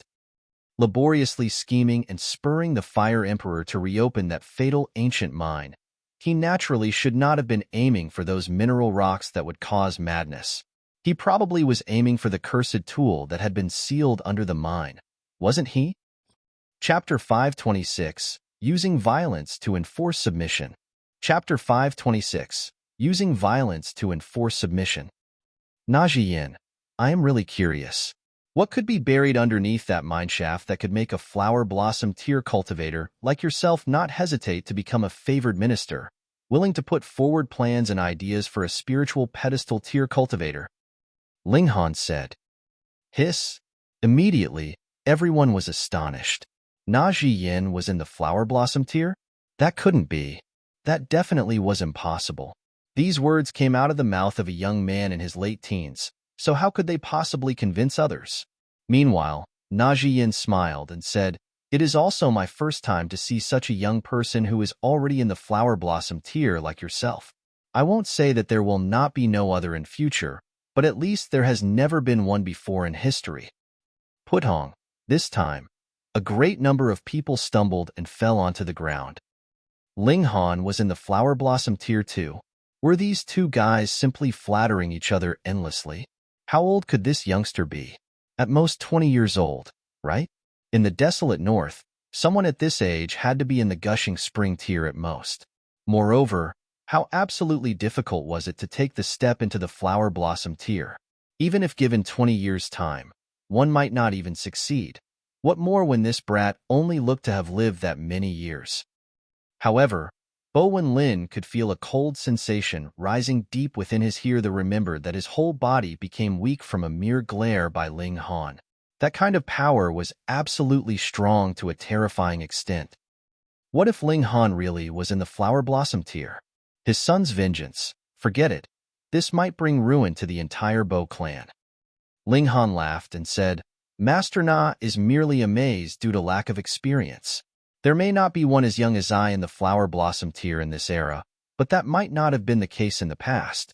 It is only that there has been a lapse in our history, and we lack a complete knowledge of matters that happened millennia ago. You are right. Na Zhi Yan nodded, then changed the subject as he said, however, for such a young the Flower Blossom tier cultivator like yourself, I think that there is definitely no other who can compare to you in this world. Nyo, he's looking down on you, Ling Han said to Hunyo, smiling. Beat him up. With a flash, Hunyo's figure vanished from everyone's sight, and with a xiao, appeared right in front of Na Zhi Yan, her little fists shooting towards him. She had never used any kind of martial arts technique. She would only use her fists to punch, her claws to tear, and her teeth to bite, and these three simple moves were enough for her. Na Zhi Yan released a sudden grunt. He had not foreseen that Hunyo could move so quickly. No. He had not imagined at all that such a little girl was actually a cultivator, and furthermore, he could sense from this one move that the power behind her blow, no matter what, had to be at least at the level of the Flower Blossom tier. If he really was struck by such a punch, he might not die, but his D*** would probably burst. What else could happen? Hunyo was really too short, so if her punch landed, where do you think her fist would hit? Though Na Zhi Yan looked beautiful, he was definitely not a female. How could he actually dare to allow Hunyo to punch that kind of place? He quickly waved a hand, and a wall of ice froze up in front of him. There were multiple unadorned, ancient characters flickering on the ice. This kind of pattern was really rarely seen. Ling Han was extremely curious. The patterns were a display of one's martial intent, and though most people had endless differences in their respective patterns, the principle was still the same. One could still trace another's pattern to its source. For example, in this plane, all cultivation techniques and martial arts techniques had been developed from over 100 different ancient arts. The corresponding similarities they shared could still be found. But Na Zhi Yan's patterns were extremely unfamiliar. They definitely originated from an ancient art that was absolutely different from the norm. How strange. This man had strange origins, and his aims were also quite strange. Pong. Hunyo's fist landed solidly on the ice. Ka. Immediately, cracks appeared on the ice, then it shattered. However, it managed to help Na Zhi Yan gain enough time to remove himself from danger. Yet Hunyo continued an endless barrage of attacks, pursuing Na Zhi Yan, so he could only retreat continuously away from her blows. One by one, walls of ice appeared, and subsequently were shattered. One kept stepping back relentlessly, whereas the other pursued even faster. Eventually, it became a one-sided thrashing on Hunyo's part as she did not give her prey the slightest bit of opportunity to fight back. Hung! Na Zhi Yan was finally enraged, and with a cold humph, the strange scene of a tide rising in the ocean actually appeared behind him. He opened his mouth suddenly, and Pu spat out an arrow of water. Upon a closer look, there were similar ancient characters spread all over this arrow of water. This was no ordinary arrow of water, but one filled with destructive power, capable of becoming a threat to a Flower Blossom tier cultivator. Hunyo finally halted, then with an abrupt turn, narrowly dodged this attack. At the same time, This also gave Zhi Yan enough time to finally get his bearings, and for the first time in this exchange, obtain an edge over her. Zhi Yan's face was filled with absolute shock. He exclaimed, "How could this be? So young, and yet already in the flower blossom tier?" A flower blossom tier cultivator that had yet to reach his 20s was already enough of a shock that his eyeballs almost popped out of his head. What more Hunyo, who only looked to be about 5 or 6 years old? Even if she started cultivation when she was still in the womb, how could her cultivation reach this level? The others were practically about to pass out from shock. With this exchange of blows, the aura of the flower blossom tier was fully exposed, making fear and reverence rise up in all of their hearts. This was because flower blossom tier cultivators had completely discarded their mortality and ascended from the mortal world. Aside from those at the level of rulers in martial arts, this kind of aura would absolutely suppress everyone else. This time, they had no choice but to believe the facts in front of them.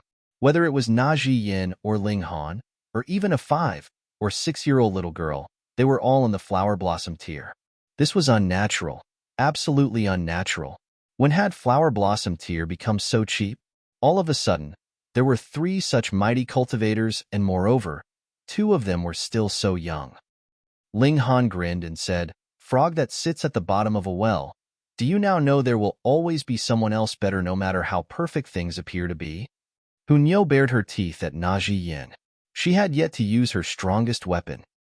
Zhi Yan still looked very astonished and asked, "Are you the excellent disciples of Heaven's Sword Sect or Cloud Phoenix Sect?" "Neither." Ling Han shook his head. "You don't have to guess our origins. I came only to say one thing: immediately stop the excavation of the ancient mineshaft. I regret that I cannot comply with your wishes." Zhi Yan shook his head as well. "Young man, no matter which party you come from, you must definitely not interfere in this matter. This is a word of advice from me. If not, your only path is death."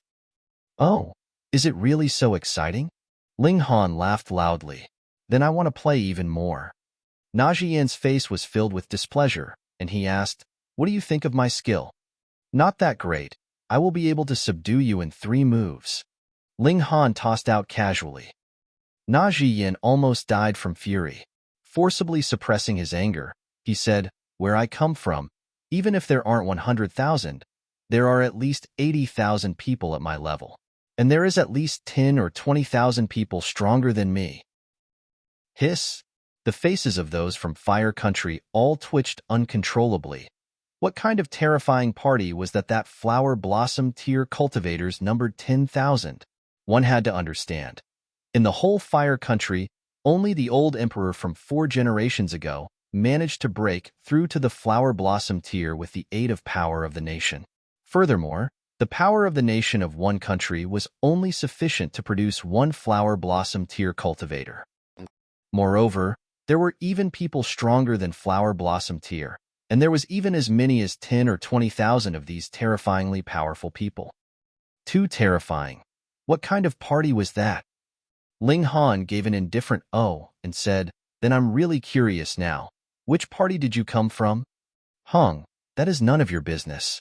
You need only know that if you stand against me, you will suffer a tragic end." Zhi Yan said coldly.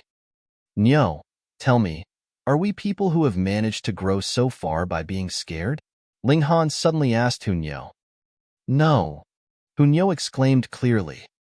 "Then if someone threatens us, what should we do?" Ling Han asked. "Beat him till he surrenders. Use violence to beat him into submission," Hunyo declared with extreme ferocity. Chapter 527, Sea Race. Chapter 527, Sea Race. Ling Han looked at Zhi Yan and said with a smile, "Our motto is to use violence to enforce submission. If you don't submit, we'll beat you into submission." Zhi Yan's expression turned even colder, and he said, "Young man, don't be rash. If you do, you will fuck." He had not even finished his words when Ling Han already charged over. Ling Han leaped into the air and immediately aimed a kick at his face. As the saying went, in a fight, never aim for the face. And Ling Han not only wanted to hit Zhi Yan's face, he actually wanted to use his foot. Ling Han was really looking down on him too much. Junior, you are too arrogant. Zhi Yan exclaimed in anger. He raised his hand and used a palm strike to parry the kick. Pong! 7 spikes of ice spread out. The icy air was powerful, and instantly, the surrounding temperature dropped a few dozen degrees. Shards of ice formed in the air endlessly before falling onto the ground. There were simple patterns flickering on the icy spikes. They formed multiple characters, as if they had transformed these 7 spikes of ice into divine weapons. Zhi Yan smirked coldly. Unless you are an expert in kicking techniques, if you use your weak area to attack what your opponent is strong in, then you're going to be in for a great deal of suffering. Pong! This kick landed solidly. The spikes of ice instantly shattered, becoming shards that danced in the air. Furthermore, it was as if Ling Han's foot had not been hindered at all, and continued its course ruthlessly towards Zhi Yan's face. How could this be? Though Zhi Yan did not exclaim in shock, his face still held that astonished expression. He was too flabbergasted. How big of a power gap was there between the two of them that would result in such a one-sided situation? Pong! Before Zhi Yan knew it, Ling Han's foot landed mercilessly directly onto his face. Due to the powerful impact, Zhi Yan instantly collapsed onto the ground. His whole head was forcibly trampled into the limestone path, making him look like a headless monster. Hiss! That was too horrible. A grand and mighty flower blossom tier cultivator was actually thrashed so horribly. Pong! Pieces of rock flew, and Zhi Yan shot back up, his expression completely dark. In such a small, mundane place like the North region, he actually suffered such humiliation. This was practically enough to fill him with the urge to commit suicide. Thankfully, it was not witnessed by any members of his party, or he would really have no pride left to face them. Zhu! Pong! He just said one word, and immediately was knocked over by another kick from Ling Han. His head was once again buried in the limestone path. A hint of sympathy flashed over the faces of all the bystanders.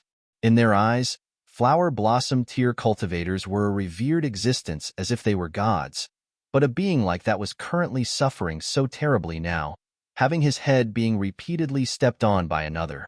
Really, they didn't know what to say anymore. Fuck! Zhi Yan shot out of the ground for the second time, but like before, he merely said one word when he was once again stomped back into the ground by Ling Han's foot. 3 times, 5 times, 10 times. By the 10th time, Zhi Yan finally understood that he was completely no match for Ling Han. Thus, he decided to be more obedient. He not only didn't shoot back out of the ground, he did not make any more sound. He was acting like a complete ostrich, but what could you do about it? AI. For a flower blossom tier elite to do this kind of thing, what a humiliation. But all knew that the reason for that was because Ling Han was too powerful and was completely superior to him in battle prowess. What else could Zhi Yan do but submit? Fun. Hunyo clapped her hands, then swept a threatening glare over the spectators and asked in displeasure, "Why does Nyo not hear applause?" Pa, pa, pa, pa. Everyone hurriedly began applauding. They could not afford to offend this little girl either. Ling Han smiled slightly, crouched on the ground, and asked, "Master Na, can we converse calmly now?" Zhi Yan wanted to cry but had no tears. He had been trying to resolve things peacefully, but the other party was so damn violent. At first, Ling Han had a little girl attack him, then he himself attacked. How many times had he been thrashed by now? But in front of these two violent characters, how could he dare voice any objection? He quickly clapped a hand on the ground, expressing that he was willing to have a peace talk. Then talk nicely. Don't bury your head deep into the ground, or I will think that you have some complaint about me, right? You don't have a complaint about me, do you? Zhi Yan pulled his head out of the ground, shook his head quickly and exclaimed, "I wouldn't dare. I wouldn't dare." Wouldn't dare or wouldn't? Ling Han asked, smiling. Wouldn't and wouldn't dare to either. Zhi Yan finally became smarter this time round. Ling Han patted his shoulder, then said, "This is a very good start. I am very satisfied. You had better continue to let me feel satisfied. Otherwise, if I am dissatisfied, then you'll suffer." Understand, I understand. Zhi Yan quickly nodded. Talk about your origins first. Ling Han was very curious. Zhi Yan's martial arts inheritance seemed to be greatly different from the traditional Tao of this world. Zhi Yan hesitated. Ling Han smiled faintly and said, Actually, I can also search your soul. Zhi Yan's face instantly turned green. If his soul was searched, then his spirit would be completely destroyed, and he would be deader than dead. However, soul search was definitely not something that a flower blossom tier cultivator should be able to use. But the problem was, what other flower blossom tier cultivator could be as young as Ling Han? Thus, he would rather believe Ling Han's threat than doubt him only to regret later. I come from the sea race, he quickly answered. Sea race? Ling Han was surprised. In both his lifetimes, he had never heard of this sea race. Where had this party come from? Wait, outside the desolate north was the ocean. So was the sea race a race that resided in the oceans? Zhi Yan nodded, and without waiting for Ling Han to ask, began to explain, Actually, the majority of this world is sea. I come from the northern sea. Aside from that, there also exist 4 other seas: the eastern sea, the western sea, the southern sea, and the central sea. No wonder Zhi Yan had said that where he came from, there were 100,000 flower blossom tier cultivators, and there were at least 10 to 20,000 people stronger than even the flower blossom tier. The 100,000 flower blossom tier cultivators you mentioned, were you referring all the seas, or just your northern sea? Ling Han questioned. Our northern sea, Zhi Yan answered honestly. Ling Han's expression changed slightly. Though he had never gone to the central prefecture or the other 3 regions, he roughly estimated that there were only about 100,000 flower blossom tier cultivators in them altogether. The north region had the least, possibly not even having 10,000. But merely the northern sea already had 100,000 flower blossom tier cultivators. If all 5 seas had about the same power base, then how powerful was the sea race? Among your sea race, which sea is the most powerful? He asked. Naturally, the Central Sea. That is where our Sea Emperor resides, the place that all members of the sea race hope to reach. Zhi Yan declared, filled with longing. Give me some concrete details about the martial arts level in your northern sea, Ling Han asked. Since Zhi Yan had already spoken, he no longer had any intention to keep matters hidden. He said, in our northern sea, the leader is naturally the royal clan of the sea race, and beneath them, there are a great many general clans. When he saw Ling Han shoot him a glare, he hurriedly added, general clans have at least powerful elites of the deity transformation tier, whereas the royal clan has at least heaven tier ultimate elites.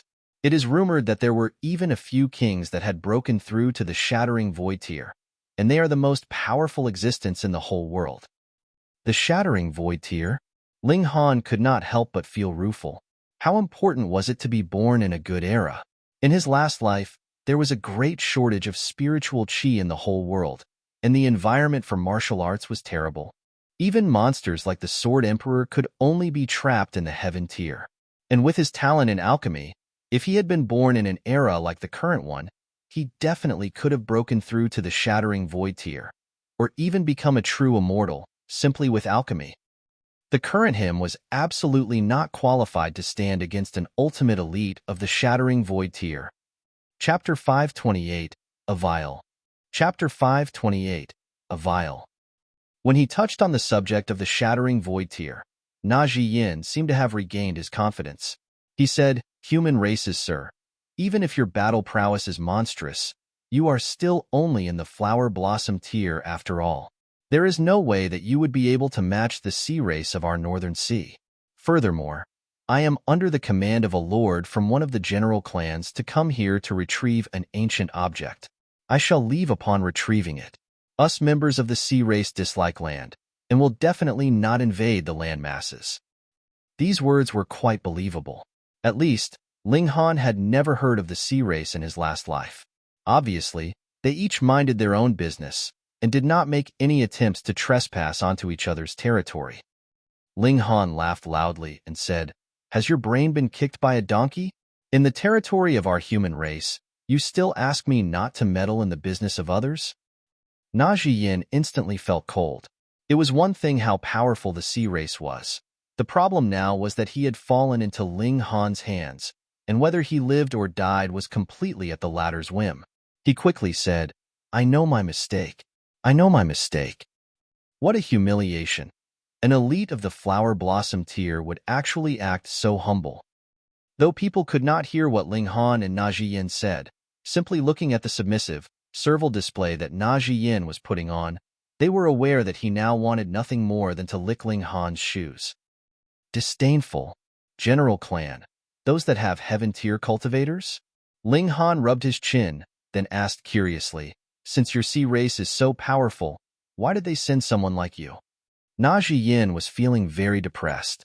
The martial arts level of this desolate north was not that high. Even someone like him should be strong enough to do as he liked. He said, "I am one of the sea demon race, and am naturally proficient at bewitching. That lord from the general clan has no desire to create any great uproar, because that mineshaft is too strange. If there were many members of the sea race who died there, it may even attract the attention of the royal clan." "Then what exactly is the object that you seek?" Ling Han asked. Zhi Yan hesitated slightly, then said, "It is said to be a vial, but I am not very sure." "What is it used for?" "I don't know either. All I know is that the Lord values it very much and has commanded me to do things quietly, but I must definitely obtain that vial." "Is the way you do things considered quiet?" Ling Han humphed, but when he thought about it, there was no communication between the seas and land no matter how many people died on land. What relation did it have with the sea race? They would not care at all, so in this aspect, Zhi Yan had really been doing things quietly. "Sir," Zhi Yan said pitifully. His battle prowess was definitely considered top tier in the desolate north, but among the sea race, he could only be barely considered a strong cultivator. Thus, he did not have that kind of powerful aura, nor did he have the unyielding personality of a true elite cultivator. In other words, he was soft. Ling Han gave it some thought, then said, "You stay here with me for a while."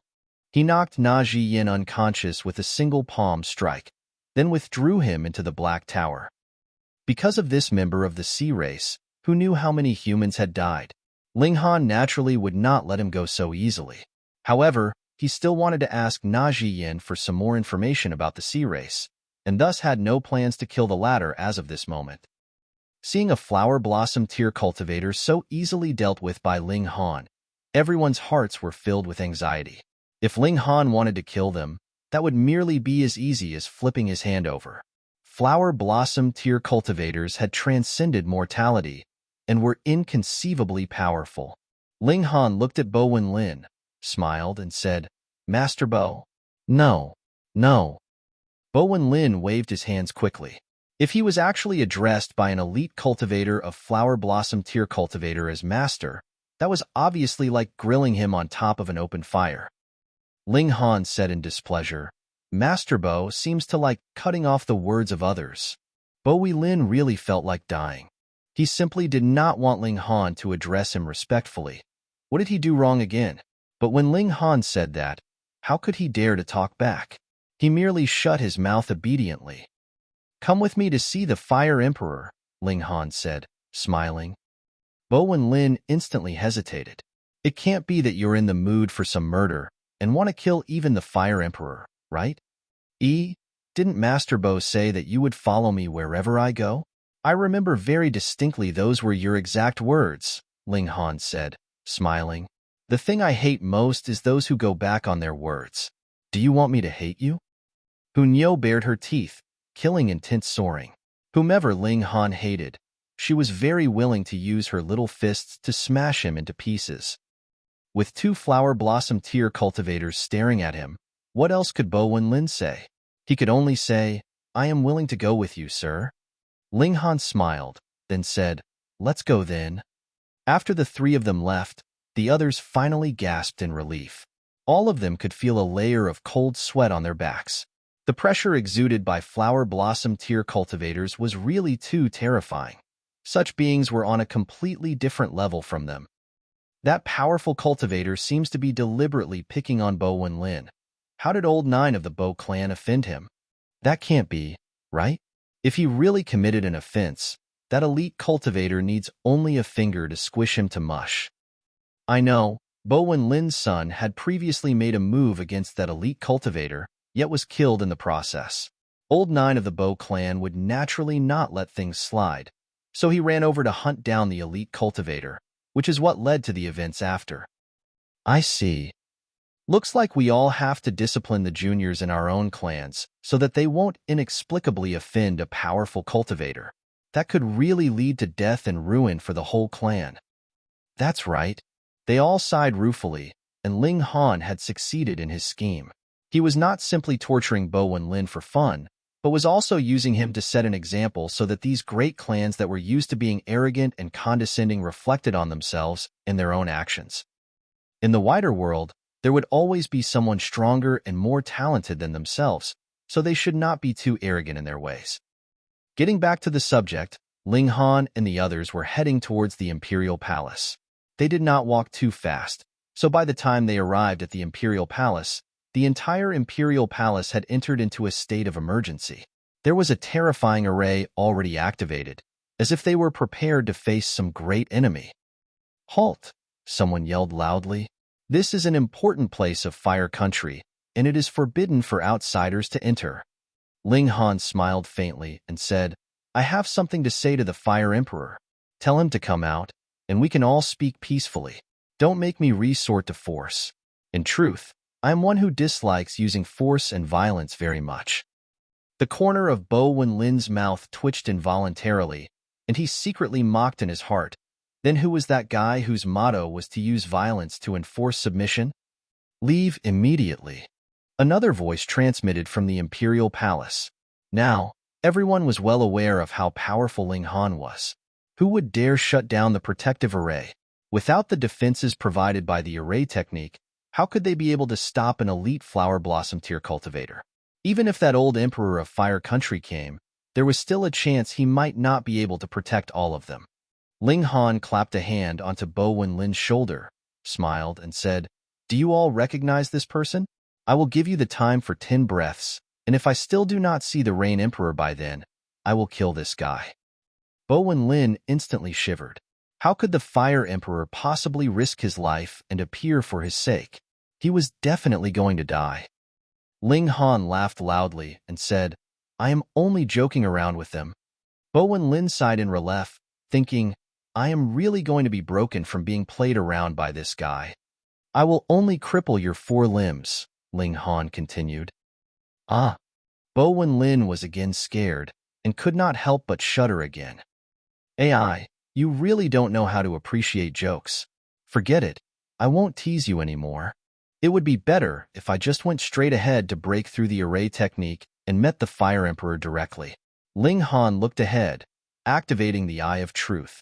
He began to observe this array technique and search for any weak points. By now, he was at least a 5th-tier array technique master. It was not possible for him to lay out a 6th-tier array technique now, but if it was merely to unravel one, it would be a piece of cake. After all, there was no one disturbing him now, so he could proceed with a calm and serene mindset. Chapter 529, Fire Country Yields. Chapter 529, Fire Country Yields. There was a large variety of array techniques. There were some that focused on bewitching the senses and were capable of imprisoning those caught in their threshold to their death. There were others that were killing arrays, and whoever entered would encounter an endless barrage of murderous traps. There were also some arrays that were mainly meant for defense and could be as sturdy as an iron barrel. Mountain protection grade arrays typically focused on defense, and the one laid out for the Imperial Palace of Fire Country was as such. Though it was a 6th-tier array technique, it would be very difficult for even a spiritual infant-tier cultivator to force his way in. That was because once an opening was created in the defenses, it would very quickly close up. Thus, only if one was powerful enough to create a gigantic opening could he pass through calmly. That would at least have to be one in the middle period of the spiritual infant tier. Ling Han's battle prowess was indeed awesome, but he had yet to reach the point where he had broken through the restrictions of the spiritual infant tier. As a result, he could not possibly barge in through this massive great array technique by force. However, unraveling this array technique was a completely different story. With the use of the Eye of Truth, this array technique was practically exposed completely to his eyes. The easiest way to unravel the array is to destroy a few formations' eyes inside, but they are located within the array, so this solution contradicts itself, unless I have someone on the inside helping me. However, there is also another slightly more troublesome means to unravel the array, and that is to attack several weak areas at the same time to create a temporary opening. Ling Han mumbled to himself, the sun, moon, and stars surprisingly appearing in his gaze. If I use Annihilating Dragon Star Arrow to strike against all 7 points at the same time, I'm sure I should be able to create a huge opening. He took a deep breath, his arms stretching out as if he was pulling a bowstring. Suddenly, 7 points of light appeared which transformed into 7 arrowheads. Then, the body of the arrows that seemed to be formed out of light also appeared, covered with multiple characters. They, too, did not belong to any of the current cultivation systems, and were exuding a terrifying ancient aura. The Eye of Truth combined with the Annihilating Dragon Star Arrow. These two mystical powers teamed up together were practically the perfect match. For some reason, all those in the Imperial Palace felt an endless coldness surround them, as if they would suffer a very terrifying tragedy in the next moment. Xiao, the moment the 5 fingers of Ling Han's right hand loosened, 7 arrows of light immediately shot towards the great array. Once released, the 7 arrows of light shot towards 7 different directions, moving as fast as if they were shooting stars. No one could grasp the course they were traveling. With that kind of a shot, this would practically mean death for whoever was being aimed at. Because under normal conditions, who would keep a full-body defense of origin power over themselves?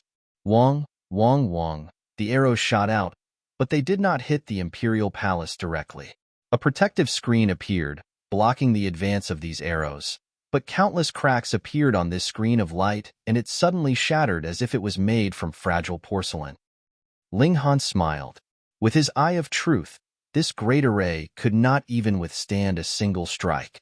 It was directly unraveled by his 1 bow and 7 arrows.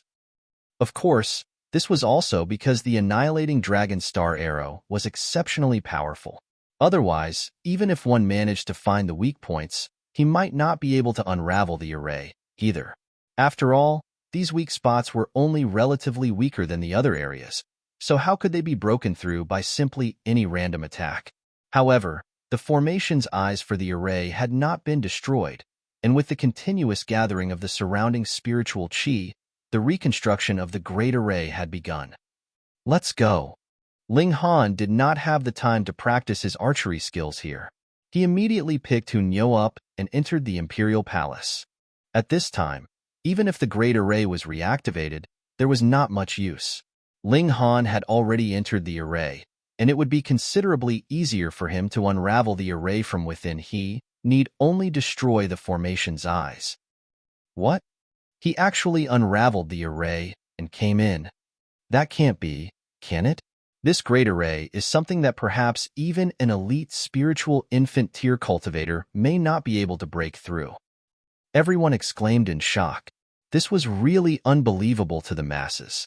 Ling Han was only in the flower blossom tier, so how could he possibly be able to instantly unravel the protective array for the Imperial Palace? Could it be that this guy's battle prowess was even more terrifying than a spiritual infant tier cultivator's?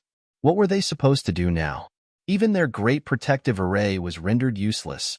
Who else would be able to stop Ling Han now?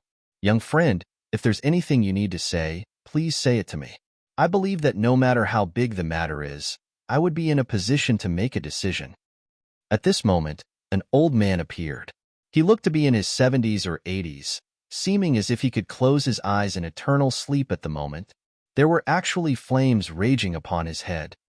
These were not real flames, but rather flames of martial intent. What did the appearance of flames of martial intent imply? Forcibly boosting life energy by burning up own life and martial intent would allow one to reach their best condition in the late period of their life. This was something that could not be helped. When a cultivator entered the elderly stage, his blood and breath would be exhausted, and battle prowess would no longer be as powerful as it used to be. Only by burning the flames of martial intent would they be able to rise to a higher level for a single battle. But doing so, no matter who the victor was, their vitality would be greatly damaged. They did not have that many years left to live in the first place, and doing so would cause their remaining lifespan to fall to rock bottom. It might even be possible that they could die directly after this battle. The old emperor. Everyone knelt down, incredibly reverent. This was the Fire Emperor of 4 generations ago, and also the only Flower Blossom tier cultivator of Fire Country. He forcibly broke through to the Flower Blossom tier with the aid of power of the nation, and only within Fire Country would he possess the lifespan of a Flower Blossom tier cultivator. Otherwise, the moment he left the country's boundaries, due to the fact that he had lived for close to 300 years, he was definitely going to immediately rot. In the desolate north, Flower Blossom tier cultivators were the divine tools, whose duty was to protect the country and defend against external enemies. Ling Han was too powerful. One move was enough to unravel the great array, forcing the old emperor to appear. This had indeed reached the most critical time period for Fire Country. I only have one request: immediately stop excavation of that ancient mineshaft, Ling Han said.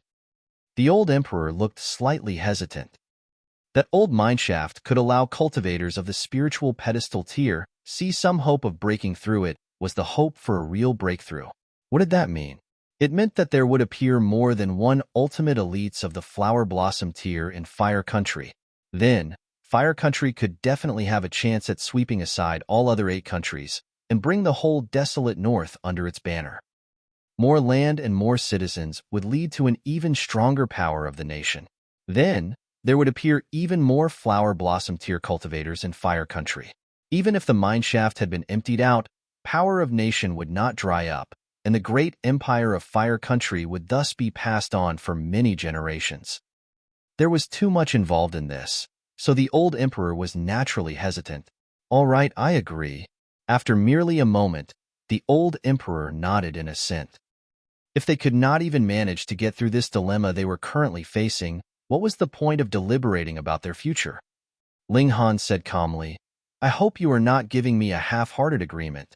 If you are," he drew out the demon birth sword, and with a wave, 19 flashes of sword chi shot out. Every flash of sword chi was covered with simple, ancient characters. They were the bone marks he had obtained from the old mongoose, and could compound one's attack. They could practically be considered a mystical power on their own. His slash shot out at the skies, and a terrifying scene appeared. It was as if even the sky itself had cracked, and there actually appeared a black, empty void. Too terrifying, the power behind this slash was so strong it was unfathomable. Everyone could not help but shiver in fear. That was 19 flashes of sword chi. Was this guy really human? 10 flashes of chi would be considered to be a ruler at the very apex. So what kind of concept was 19 flashes? In the Flower Blossom tier, he was definitely invincible. This time, the old emperor had completely abandoned any naive ideas of falsely agreeing to Ling Han's request, letting time drag on. When 8 or 10 Flower Blossom tier cultivators appeared out of Fire Country, he'd stand against Ling Han then. But now, he realized that even if there were 80 or 100 Flower Blossom tier cultivators, they would only be delivering themselves up to die. What more 8 or 10 of them? I would not dare. He made sure his attitude and tone was most humble. Ling Han nodded, turned, and left. He wanted to properly interrogate that Zhi Yan. Chapter 530, The Jade Vial. Chapter 530, The Jade Vial. Ling Han arrived at the city gates, then entered the Black Tower with Hu Niu and began Zhi Yan's interrogation. He wanted to know more information about the sea race. Inside the Black Tower, there was even less of a chance for Zhi Yan to put up a resistance. Whatever Ling Han asked, he would answer honestly, not daring to make the slightest attempt at deception. That member of the general clan that Zhi Yan was under the command of was named Xian Kongyun. The Xian clan was an extremely powerful existence among the general clans of the Northern Sea. Xian Kongyun, who was in the deity transformation tier, was an important character of that clan. According to Zhi Yan's private investigations, he was very ambitious. Why had Xin Kongyun not sent anyone, and instead only chose to send Na Zhiyan alone to perform this mission? Firstly, because Na Zhiyan had a special ability. Sea demons were born exceptionally proficient at bewitchment and could send their enemies as soldiers back without even a fight. They might even be able to confound someone so much that their victim was not even aware he was being bewitched. For example, the Fire Emperor should be aware of the consequences of forcibly excavating the ancient mine. That was something that could weaken the foundations of a country and bring ruin to the whole power of the nation. Yet he still chose to obstinately cling to his course, fantasizing about the wonderful future he had as a flower blossom tier cultivator. One reason for that was indeed the great temptation the Mineshaft held, and another was greatly due to Na Zhi Yan's bewitchment. Secondly, because Xin Kongyun obviously did not want to alert any others, not even the own clansmen, about the ancient Mineshaft and the mysterious Vial. He must have read about it in some ancient classical book and wanted to claim sole possession of it. This was something that could be confirmed based on the fact that he had only sent Na Zhi Yan, only one person. It would be extremely easy to kill him to keep him from talking. Ling Han's curiosity was spiked even further. A treasure that could make an elite cultivator in the deity transformation tier make such painstaking efforts just to attain it definitely had to be of incredible value. It was certain that that vial was definitely the cursed tool that Small Tower had mentioned, but what exactly was it used for? It was simple. He only had to dig it out. Ling Han had an extremely tough natal horoscope, and added with the presence of the Black Tower, there was absolutely no need for him to worry about being cursed. He could really go wherever and do whatever he liked in the ancient mine. Additionally, he also had one other thing to do, and that was to bring the miners into the Black Tower so that he could clean the effects of the curse on them. He arrived at the old mineshaft. At this moment, the Imperial guards had already rushed over, bringing with them the Imperial decree of the Fire Emperor. They would soon close up the old mine and would obey Ling Han's commands. Ling Han had all the miners gather at the upper level. Then, he activated the aura of the Flower Blossom tier to knock all of them unconscious before he took them into the Black Tower. He then left the old mine and threw them all out.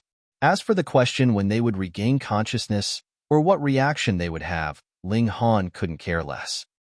Young Master Han, you really can't stand against Master Kongyun. Na Zhiyan was practically ready to begin bawling. I have to make a progress report to Master Kongyun every 10 days, and tomorrow is the scheduled day for my report. Master Kongyun is already very displeased with the current progression rate. If things continue to be delayed, it can't be guaranteed that Master Kongyun would not come personally. By then, we'll all be in big trouble. That was an elite deity transformation tier cultivator. With a mere thought, he could crush a spiritual infant tier cultivator to death. No matter how monstrous Ling Han was, there was no way he would be able to fight back against such an existence. So soon? Ling Han frowned. If an elite deity transformation tier cultivator really came, what was he supposed to do to resist? After so many days, the two corpses of divine beings had already lost too much immortal level pressure. By now, they most probably would only be capable of suppressing a Flower Blossom tier cultivator, and that was practically useless for him. Did he still need help in standing against a Flower Blossom tier cultivator? Young Master Han, for the sake of our lives, please don't interfere in this matter. You are not capable of interfering either, Na Zhi Yan advised.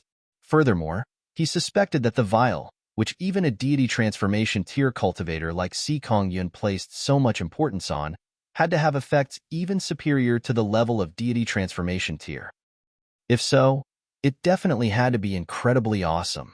If the news about the vial was leaked, perhaps even the royal clan would make a move on it. Ling Han shook his head. There was no way he could allow excavation of this old mine to continue, but he could not ignore the threat that a deity transformation tier cultivator could pose, either. So why not do it this way? He would obtain that cursed tool and have that deity transformation tier cultivator hunt him down instead. Anyways, he was planning to head to the central prefecture. There was a natural barrier separating the various zones, and if a deity transformation tier cultivator headed that way, his power would be seriously weakened. Furthermore, deity transformation tier cultivators could really not be considered particularly powerful there. Decided, then. Ling Han had been planning to dig out that cursed tool in the first place, so naturally, it was now an even more urgent matter on his agenda. He returned to the old mine and journeyed deep within, beginning his search with Hun Yo by his side. The old mine was a very special place. The aura of the cursed tool soared within like wisps of blood, preventing divine sense from spreading out. This caused Ling Han to have no way to investigate objects that were too far a distance away from him. But because he knew that the vial could possibly be the source of this cursed chi, Ling Han knew what he had to do, and that was to head to the area where the cursed chi was strongest. When he found it, he then had to begin digging. On the matter of digging, he definitely was more efficient than 10,000 miners put together. What kind of power did the flower blossom tier possess? Be it stone or dirt, they would be easily pierced through. Furthermore, there was no need for him to expend unnecessary effort to move out the dirt he had dug out, either, since he could simply toss it all into the Black Tower. The space inside was overwhelmingly huge. Who knew how many mountain ranges or oceans he could store inside? His efficiency rate was thus incredibly high, of course. After merely less than half a day's time, the aura soaring up from the ground was as crimson as blood, and upon contact, his skin would immediately turn blood red in color. A powerful urge to commit violence and bloodshed would rise up in his heart, with a desire to kill all living creatures. This effect was very big, and in a short while, both Ling Han and Hun Yo felt incredible pressure. They hurriedly entered into the Black Tower to take a break. This is not the power of the curse. Rather, it is possible that the ultimate cultivator who had died here had a violent nature. As time passed, it continued to affect the area here, Small Tower said. Ling Han frowned and said, "What you mean is that this place not only contains a cursed tool, there could also possibly be the body of an ultimate cultivator buried here. Mayhap that person was killed by that cursed tool," Small Tower deduced. After staying inside the Black Tower for a long time, the violent urge in their bodies finally vanished, and the two once again left the Black Tower and continued digging. Hun Yo was naturally a good hand at it, since her little claws were extremely sharp. What a powerful resentment! After digging for over a dozen minutes, Ling Han got a sudden shock and felt as if something had entered into his body. It was a strange feeling, and made him feel threatened for some reason. Was this the power of the curse? It would not immediately take one's life, but would have imperceptible influence, and finally cause one to die suddenly. "Vial!" Hun Yo exclaimed, pointing at the ground. Ling Han nodded. The opening of a vial was exposed there, so he hurriedly continued to dig. Soon enough, the whole vial was out in the open. It was only about a foot tall and very slender. It was made out of jade. Even if it had been buried underground for many years, it was not the slightest bit damaged. There was a large number of designs on the body of the vial. It should be some kind of martial intent that was related to curses. He wanted to pick up the jade vial, but when he tried, he actually found out that he was not able to pick it up. Was it rooted to the ground? He increased the force he was exerting, and the jade vial was finally picked up. However, once it left the ground, a blood-colored fountain gushed forth, and an extremely terrifying aura spread out in all directions. Even if Ling Han had the divine sense of the heaven tier, he felt a shiver as if a great catastrophe was about to happen. "Let's go." He put away the jade vial, hurriedly picked Hun Yo up, and flew upwards. Chapter 531, Variance. Chapter 531, Variance. Hong. The blood-colored fountain was getting increasingly fiercer. At first, it was merely about as wide as an arm, but soon grew to be as wide as an adult man, and eventually as tall as a well. Finally, it became like a natural geyser, waves of blood soaring to the skies as if it meant to flood the whole world. Ling Han flew upwards all the way. Underneath him was the quickly rising water level. It was practically hot on his heels. Z. With its terrifying erosive properties, his shoes began to corrode, followed by his socks. The soles of his feet also became extraordinarily itchy as layer after layer of skin peeled off, as if even his blood and flesh was going to be melted, with only his skeleton left behind. This was really too scary. Merely a little steam evaporated from the liquid had this level of erosive properties. Then if he was really swallowed up by the wave of blood, could he still survive? One had to know that he was one who was cultivating the indestructible heaven scroll, and his physical body was on par with precious metals of the same level. If it was any other flower blossom tier cultivator in his place, he'd probably be melted down into a puddle of bloody water now. Ling Han quickly drew Hun Yo into the Black Tower and continued to fly upwards with all his might. Could it be that the ground was actually a huge array, and the Jade Vial was the formation's eye's heart?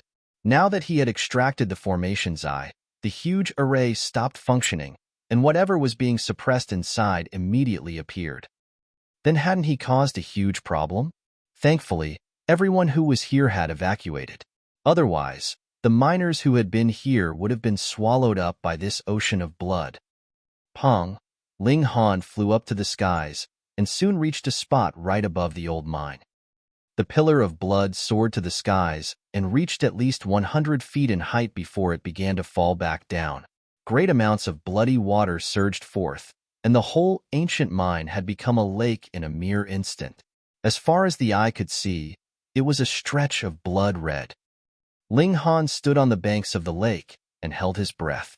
There was a strong smell of iron coming from this bloody water, as if a great massacre had just occurred. The smell was particularly strong, making even him feel as if he was about to transform into a great monster that wanted to slaughter all in this world. Was this really blood? If it was, then how many people would have to die to create such an overwhelming amount? Ling Han could not help but feel his hair stand on ends. He was very clear how colossal the old mine was, but he had absolutely no estimate of the size of the space sealed beneath the Jade Vial.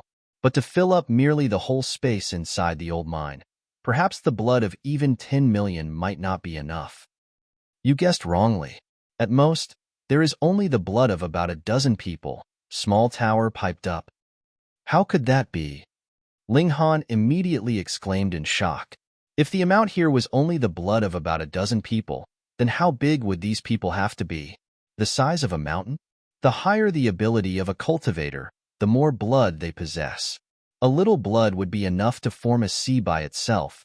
What is there to be so shocked about? Small Tower countered. The blood here originates from over a dozen different sources, so at most, it must have come from over a dozen people. Ling Han was just about to speak when he paused. He saw a flash of white light appear in the lake of blood, which was soon followed by the appearance of a white-colored corpse floating on the waters, causing ripples to appear on the surface. It was a man, and when he had been alive, he had definitely been extremely handsome. At this moment, he was dressed entirely in white, with a wound on his chest that had caused his heart to explode directly in his chest. Another corpse appeared. This one was a bald man who wore clay-yellow clothing. There were actually 9 dots marked on his head, and he wore a string of beads on his chest. His attire was extremely strange. He, too, had a hole in his chest, which showed that his heart had burst directly from the wound. Is this the so-called ancient monk? Ling Han had heard of how the ancient monks dressed. They gave up meat and fish and forbade killing of any sort. They were bound by strict monastic commandments. The third corpse appeared. This one was a girl of unsurpassed beauty. She wore a long red skirt, which merged with the bloody water. It was not possible to distinguish where the skirt ended and the bloody water began. She did not die from having her heart crushed, but there was a bloody hole on her jade-like forehead, which had caused her lamentable death. This was really a captivating beauty. Anyone who saw her would feel the urge to sigh in pity at her death. She was soon followed by the fourth corpse. Ling Han took count. There was a total of 12 corpses. They seemed to have been suppressed underground before, and now they were all released in one go. Ling Han was extremely clear how terrifying the erosive abilities this bloody water had. However, though these corpses had been buried for a few centuries, or even a few millennia, they had not rotted at all. Then, How powerful had these people been when they were still alive? Could heaven-tier cultivators be this strong? Ling Han was unsure. He now only possessed a sliver of the heaven-tier divine sense, and could only make a rough deduction about those who might have been on the same cultivation level as he had once been. He was not able to obtain a definite answer. Perhaps, these people might possibly even have been in the Shattering Void tier. The problem was, although these people had all died from fatal blows to varying critical points, they shared a common feature, and that was that they had all been struck fatally by fists. They had their heart crushed or head pierced through by a punch, as if they were facing an unsurpassed god, their only destiny to die in an instant. The blood of these 12 ultimate elites combined to form this lake of blood. What? A shocked expression appeared on Ling Han's face. There actually emerged a silver-colored spider the size of a mountain on the surface of the lake. Every single leg was like a divine spear, the aura exuding from it incredibly terrifying, making him feel as if he was made of fragile porcelain that, with the current barrage of aura, was beginning to crack. This was no illusion. Ling Han looked down and could feel multiple cracks appearing on his hands. At this moment, beads of blood emerged from these cracks, and there were more and more appearing. They formed a straight line and dripped downwards without end. Too terrifying. He was merely standing here at such a big distance, and it was enough to make him feel like he was about to collapse. Heaven-tier cultivators could not reach this level of power, and this world only allowed power up to Shattering Void tier level.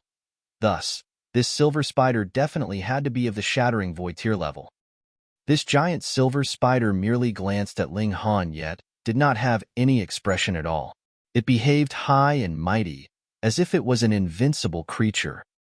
It did indeed have no need to look at Ling Han in contempt, because both parties were not on the same level at all. Just like how Ling Han would look at a common man, did he need to treat the other with contempt to reflect his superior might. It was merely a sweeping glance, and Ling Han felt as if his body was about to be crushed. His spirit similarly felt like it was about to burst. Perhaps Ling Han had to return to the heaven tier to be able to stand strong against this kind of aura, and that was merely the aura. Hong. It was at this moment a gigantic whirlpool appeared in the lake of blood. The waters immediately began to sink, and the speed was gradually increasing. Within a few breaths' time, the waters of the lake of blood had completely disappeared, and these 12 corpses had naturally disappeared with them. The silver spider stretched its colossal 8 legs and shrank in size before becoming a streak of light.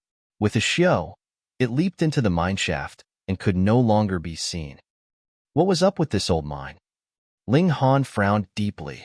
At the beginning, he had only thought that a cursed tool had been buried here, or perhaps it was a great ultimate cultivator that had affected this piece of land.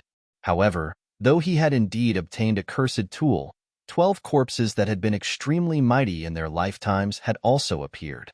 Furthermore, there was also a giant silver spider that he suspected was still alive. He couldn't even be sure if that was a false image from eons ago or a real creature. With power to that extent, he naturally had no way to get near it, and thus, of course, no way to study it closely. Chapter 532, Trying Out the Cursed Tool. Chapter 532, Trying Out the Cursed Tool. At first, he had thought that all the mysteries would be solved once the mine was completely excavated, but who knew that even more riddles would emerge.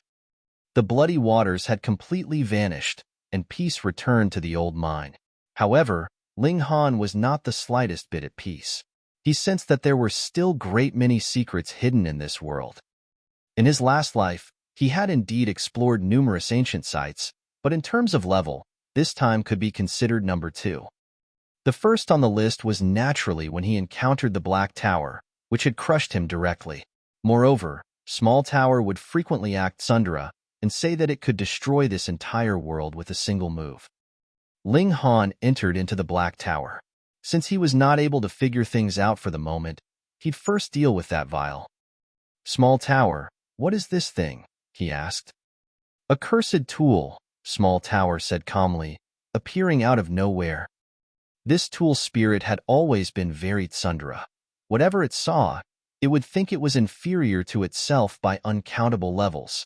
What made Ling Han feel even more depressed was that was indeed the fact, so he didn't even have the chance to crack down on Small Tower. How do I use it? Ling Han felt no shame in continuing his questions. Small Tower said, if you want to curse someone, then take something from his body, like hair or a fingernail. Then, place it in the vial. Do you see the designs on the body of the vial? Those represent the effects of the curse. For example, illness, berserk, madness, death, misfortune. Whatever curse you want to lay, activate the corresponding designs. Blood, flesh, hair, and skin have close relations with the main body and would be able to have effect even if there was a distance of 10,000 miles. Ling Han was surprised. He had initially thought that these designs were martial intent, but had not thought that they actually symbolized the button to curse someone. He thought for a moment and could not help but be astonished, asking, then if that's the case, someone would only need to take my hair, fingernail, or blood that I had just shed and would be able to lay a curse on me. Naturally, Small Tower nodded. Therefore, please be as cautious as possible. However, curses vary from person to person. The stronger your ability, and the tougher your natal horoscope, the higher level the cursed tool or the curse master needs to be to successfully lay a curse on you. Ling Han nodded. From now onwards, he would take care. Who knew if he would be secretly targeted by some curse master one day? Would this curse tool be able to take effect on a deity transformation tier cultivator? A thought flashed in his head. If it was not able to even do so much, then what did Xian Kong Mind want this thing for? Perhaps even Heaven tier or Shattering Void tier cultivators would be affected. This cursed tool had been suppressing 12 extremely terrifying ancient corpses. Moreover, there was still that mountain-sized silver spider, which might be greatly related as well. We'll do an experiment first. Ling Han summoned Zhi Yan over and said, pluck out a hair for me. Young Master Han, may I know what you need my hair for? Zhi Yan asked in bafflement as he handed him the hair. How could Zhi Yan possibly dare resist? It was only a single hair. It wasn't that he had to sell off his an asterisk guess. Ling Han smiled and tossed the hair into the vial. Then, he shook the jade vial and asked, do you find this familiar? Familiar? Zhi Yan was confused. It was only a vial.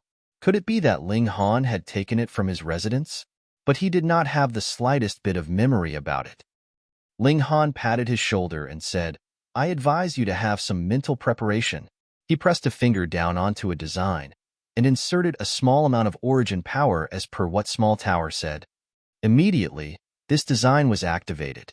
Wong, it was as if it was brought to life, and a flower actually grew out from the vial. Young Master Han, is this a magic trick? Zhi Yan could not help but ask. It couldn't be anything but that, right? He simply took a strand of hair from him and tossed it into the vial, and as a result, a flower actually bloomed out. What else could it be but a magic trick? But in that case, should he clap his hands to please Ling Han? I-oh. The corner of his mouth twitched slightly. Why do I feel a bit of a stomachache? This was really inconceivable. Flower blossom tier cultivators had transcended mortality and could not possibly fall ill, unless they were poisoned. But he did not think that he had eaten anything odd. So how could it be possible that he had been poisoned? Young Master Han. However, his stomachache was getting increasingly fiercer, and instantly, it was like a deluge of pain was coming from his stomach, causing him to twist his legs together. Please allow me to take my leave. I need to relieve myself, and I will come pay my respects later. It had taken effect so quickly. Ling Han remembered what Small Tower had said. How fast the effects of the curse would appear completely depended on the level of the curse tool, as well as the cultivation of the one laying the curse and the difference between the cursors and the cursed person's natal horoscope. The greater the difference, the faster the effects would appear, and vice versa. If, on the other hand, the cursed person's natal horoscope was tougher than that of the person laying the curse, it would not be possible for the curse to be successful. This was really a good item to use in a sneak attack. Ling Han laughed and halted the inflow of origin power. The design that had lit up on the vial immediately dimmed, and that flower vanished as well. My stomach doesn't hurt anymore? Zhi Yan asked confusedly. This was really incomprehensible. The abdominal pain had come so suddenly, and vanished in a similarly sudden manner as well. If this had happened to an ordinary person, it could perhaps be believed, but it could not possibly happen to one who was in the flower blossom tier. He looked at Ling Han in shock and exclaimed, "Young Master Han, is this something that you did?" Ling Han smiled calmly and said, "Experience it one more time." He activated yet another design. "Young Master Han, what do you want to do to me?" Zhi Yan's face had turned green in shock. What damnable thing was this? In merely an instant, his face was as pale as dying embers, and he laid his forehead on the ground. Then, he declared in despair, "Someone like me should not live in this world at all. Gods, please let down a bolt of lightning to strike me to death. I am a smelly bug, a piece of trash that cannot even be considered a smelly bug." Awesome. Even a flower blossom tier cultivator was cursed to the extent that he had lost all will to live. One had to understand that no matter the living being, survival was their first priority. This was pure instinct. But now, it seemed as if his instinct had been completely torn away. How utterly terrifying. Ling Han once again stopped. Zhi Yan instantly jumped up, his face twitching uncontrollably. An alarmed, inconsolable expression was on his face. Too terrifying. This was really too terrifying. Just now, he actually felt as if all his hopes had turned to dust and wanted nothing more but to die just to end everything. But now that he thought about it, what reason did he have to seek death? It was precisely because of this that he could not help but shiver in fear. This move of Ling Han was practically defying logic. Ling Han turned over the Jade Vial and saw that there was only half a strand of hair remaining inside. To curse another would simultaneously use up the item he used to lay the curse. It was impossible that he would be able to use it without end. Zhi Yan suddenly came to realization and asked, This is the Jade Vial that Master Kong Yuan is seeking. It could only be this kind of treasure that would entice Xian Kong Yuan. He had not realized it before. He had busied himself on this matter for almost half a year's time, yet how long had Ling Han come for? He actually found something that he had worked so hard to find. This naturally caused him to completely not realize that it could be the Jade Vial he was tasked to find. Ling Han patted his shoulder and said, "I'll assign you a task." Zhi Yan was filled with fear and trepidation. Just how capable was he? It was obvious that Ling Han would not give him something easy to do. He gathered his courage and asked, "May I know what is your command, young Master Han?" Ling Han smiled slightly and replied, "Very simple. Inform that Xian Kong Yuan that the matter about the Jade Vial is about to conclude, and that you will personally meet him to make your report. And while you're at it, steal some of his hair, scales, and fingernails for me. In short, anything that naturally grew from his body would do." Zhi Yan's face turned green with fear. Ling Han was planning to pull a fast one on Xian Kong Yuan. Chapter 533, Army Above the Sea. Chapter 533, Army Above the Sea. "Do you intend to refuse?" Ling Han asked, smiling. Without waiting for him to answer, Ling Han plucked a bunch of hair from his head, then picked a single strand and threw it into the Jade Vial. Thought he'd just name it the Vial of Curses, then said, "You have to consider carefully. This was no way to threaten someone." Zhi Yan wanted to weep but had no tears. The previous 2 times he had been cursed left a lingering fear in his heart, especially the second time when he directly lost all will to live on. Now that he recalled it, it was really too terrifying. Obviously, Ling Han merely needed to obtain a single item from his body to enable him to activate a curse. And now Ling Han had taken a whole bunch of hair from him, so who knew how many times Ling Han could kill him with that? Furthermore, who said that stomachache and desire to die were the only effects of the curse? No.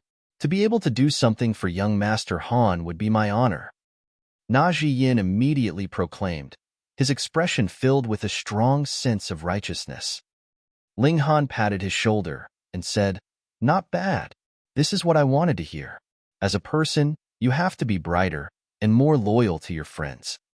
"Yes, young Master Han is right," Zhi Yan exclaimed earnestly.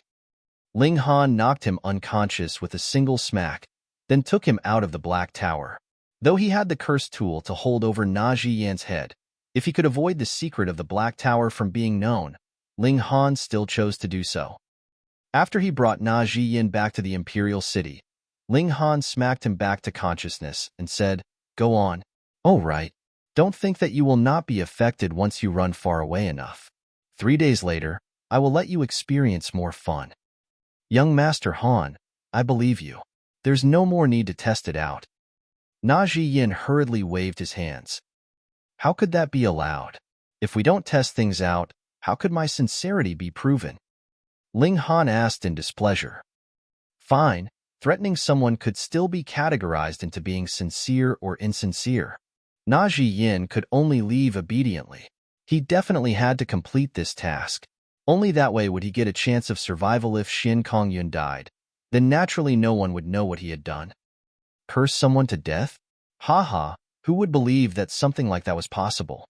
Just like how he previously desired only to die.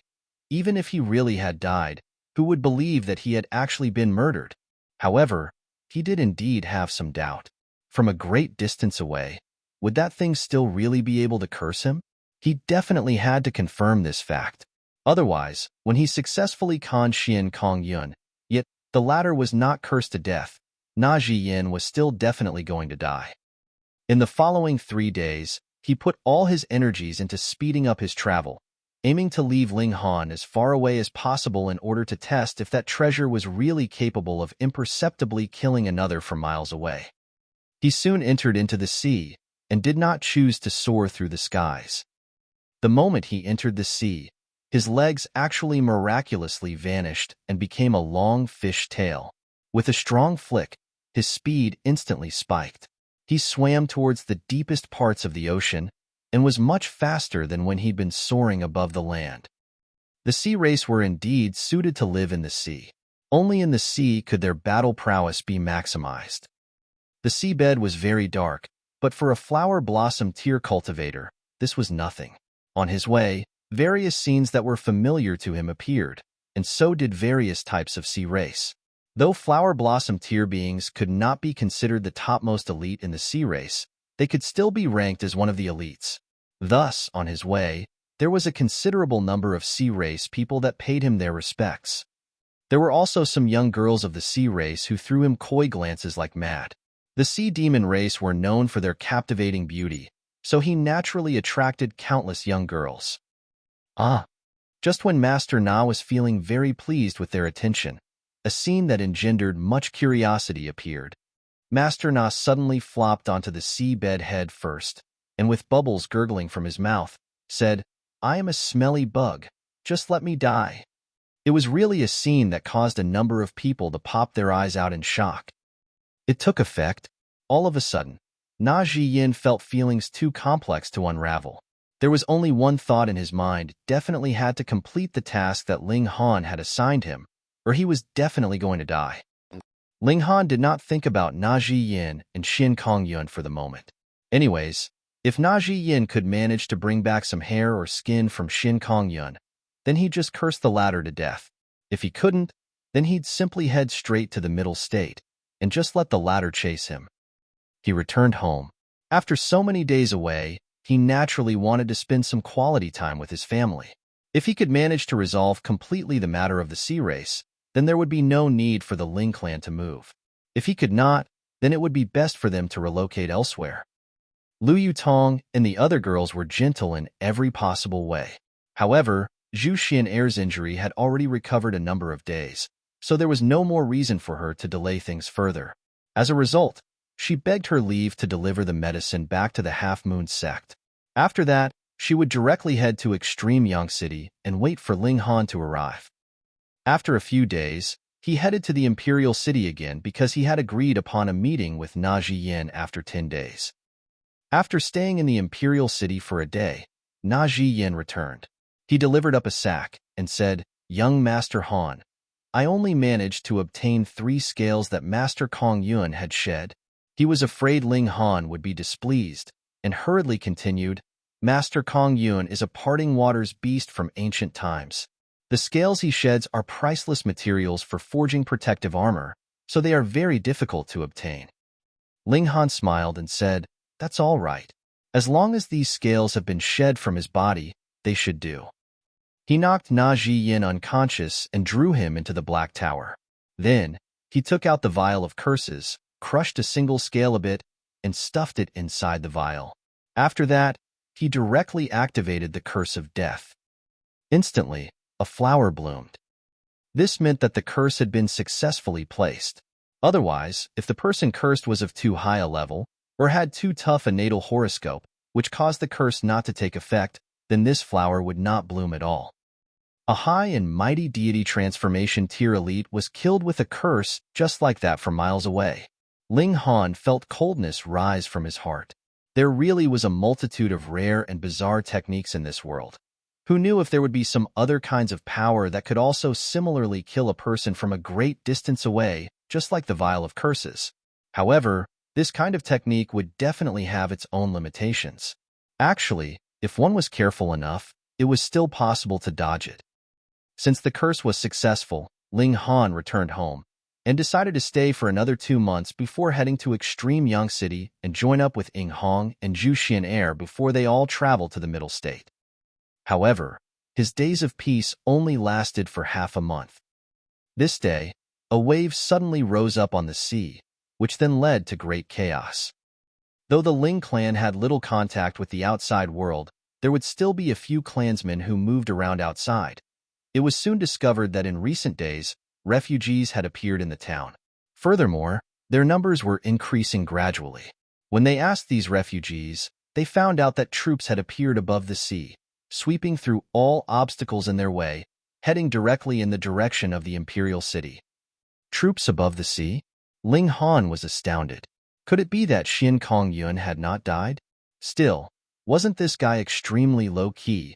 How could he suddenly appear on such a grand scale? He brought along Hun Yo and rushed towards the Imperial city. When he arrived, that huge army had not yet reached there.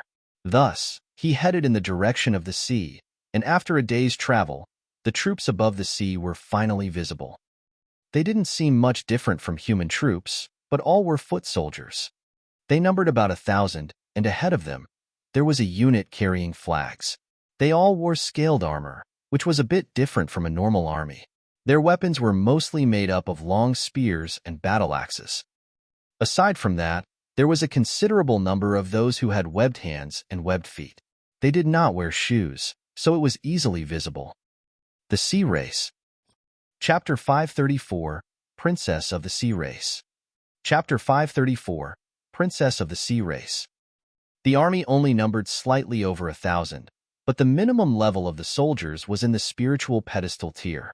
Furthermore, there was only a single vehicle carriage pulled by 2 seahorses. Ancient patterns decorated the walls of the carriage, and there were also a great many holes that had been created from being pierced by weapons. However, they did not affect the grandeur of this carriage, but rather made it look even more aged and majestic. When Ling Han's eyes turned in that direction, his mind suddenly blanked out. He could only see a gigantic hand appear out of thin air which aimed to grab him. This humongous hand was really too terrifying. It was as if even if the sky itself collapsed, this colossal hand would be able to support it with a mere lift. But upon close examination, this was actually a female's hand. The skin as smooth and fair as snow, close to perfection. Too powerful. Ling Han did not have a second thought. He directly took Hun Yo and ducked into the Black Tower, his heart throbbing wildly. Though it was only a single instant, that had been the most dangerous instant he had experienced in this lifetime. If he had been the slightest bit slower, he would definitely have been grabbed by that gigantic hand, and would definitely not have a chance of entering into the Black Tower.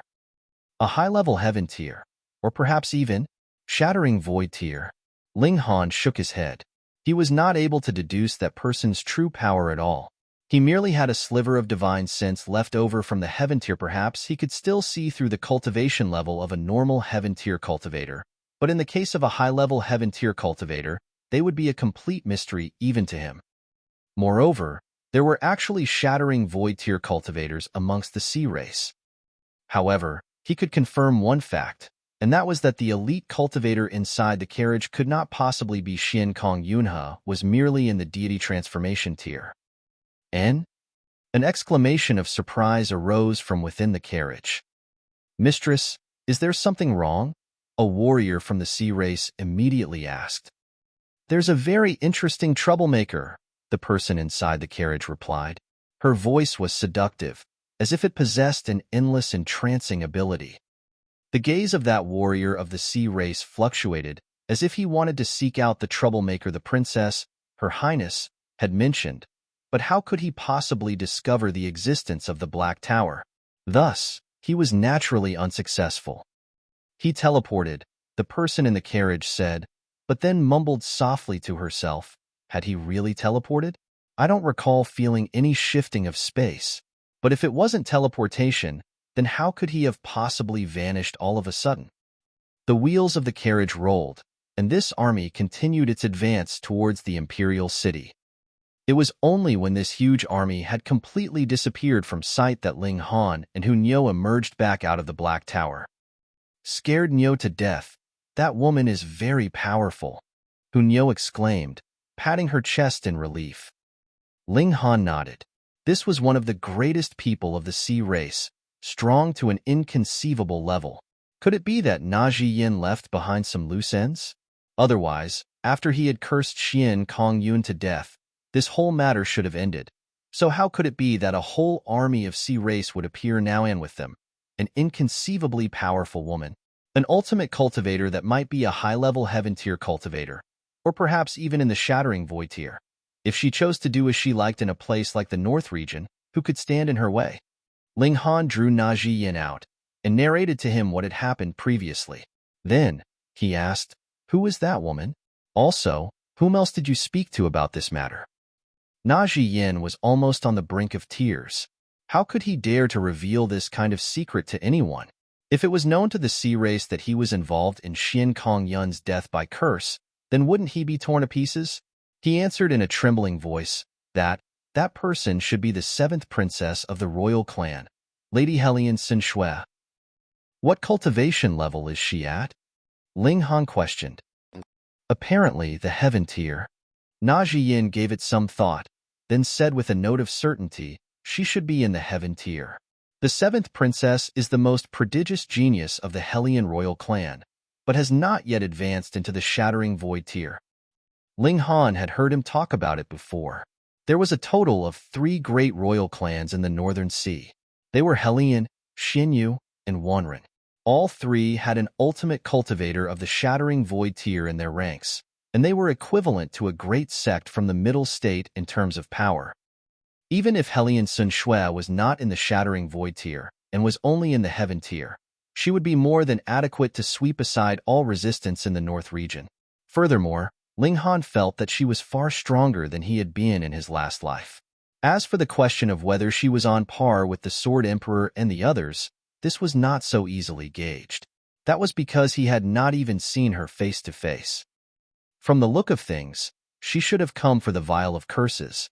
Otherwise, she would not have appeared so coincidentally at this moment. But since Zhi Yan did not leak the secret, how had she known about it? Could it be that Xian Kong Yun leaked the information to her just before his death? Ling Han thought for a moment, then once again knocked Zhi Yan out and threw him back into the Black Tower. Then, he, too, headed towards the Imperial city. Taking a different route, he surpassed the army of sea race and arrived in the Imperial city ahead of them. Honestly speaking, this army was not really advancing very quickly. However, no matter how slow they were, another 2 days later, the sea race had still arrived outside the Imperial city. Everyone in Fire Country felt like they were facing a great calamity. Upon the city walls, every soldier had a sword in hand or an arrow mounted on their bow, and war seemed about to begin at any moment. However, in front of an army where the lowest level was the spiritual pedestal tier, any resistance seemed futile. This shouldn't really be considered as an army, but rather Helian Sun Shui's private guard. After all, their numbers amounted to too few to be considered an army. I don't care who obtained that item. Hand it over immediately. Otherwise, 3 days later, I will incite a great tsunami wave and flood the whole of the desolate north." From within the carriage, Helian Sun Shue's melodious yet cold voice could be heard. She released a sliver of her aura, and instantly, even the skies changed color. Pa, pa, pa, pa.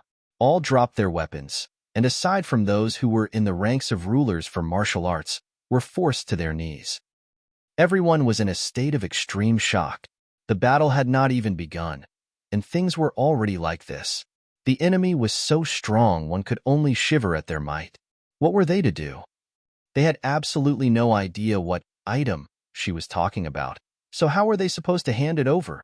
When they thought about it, they were really having a bout of extreme bad luck. Just some days ago, someone charged into the Imperial Palace and forced them to agree to an unjust treaty which was a great humiliation to them.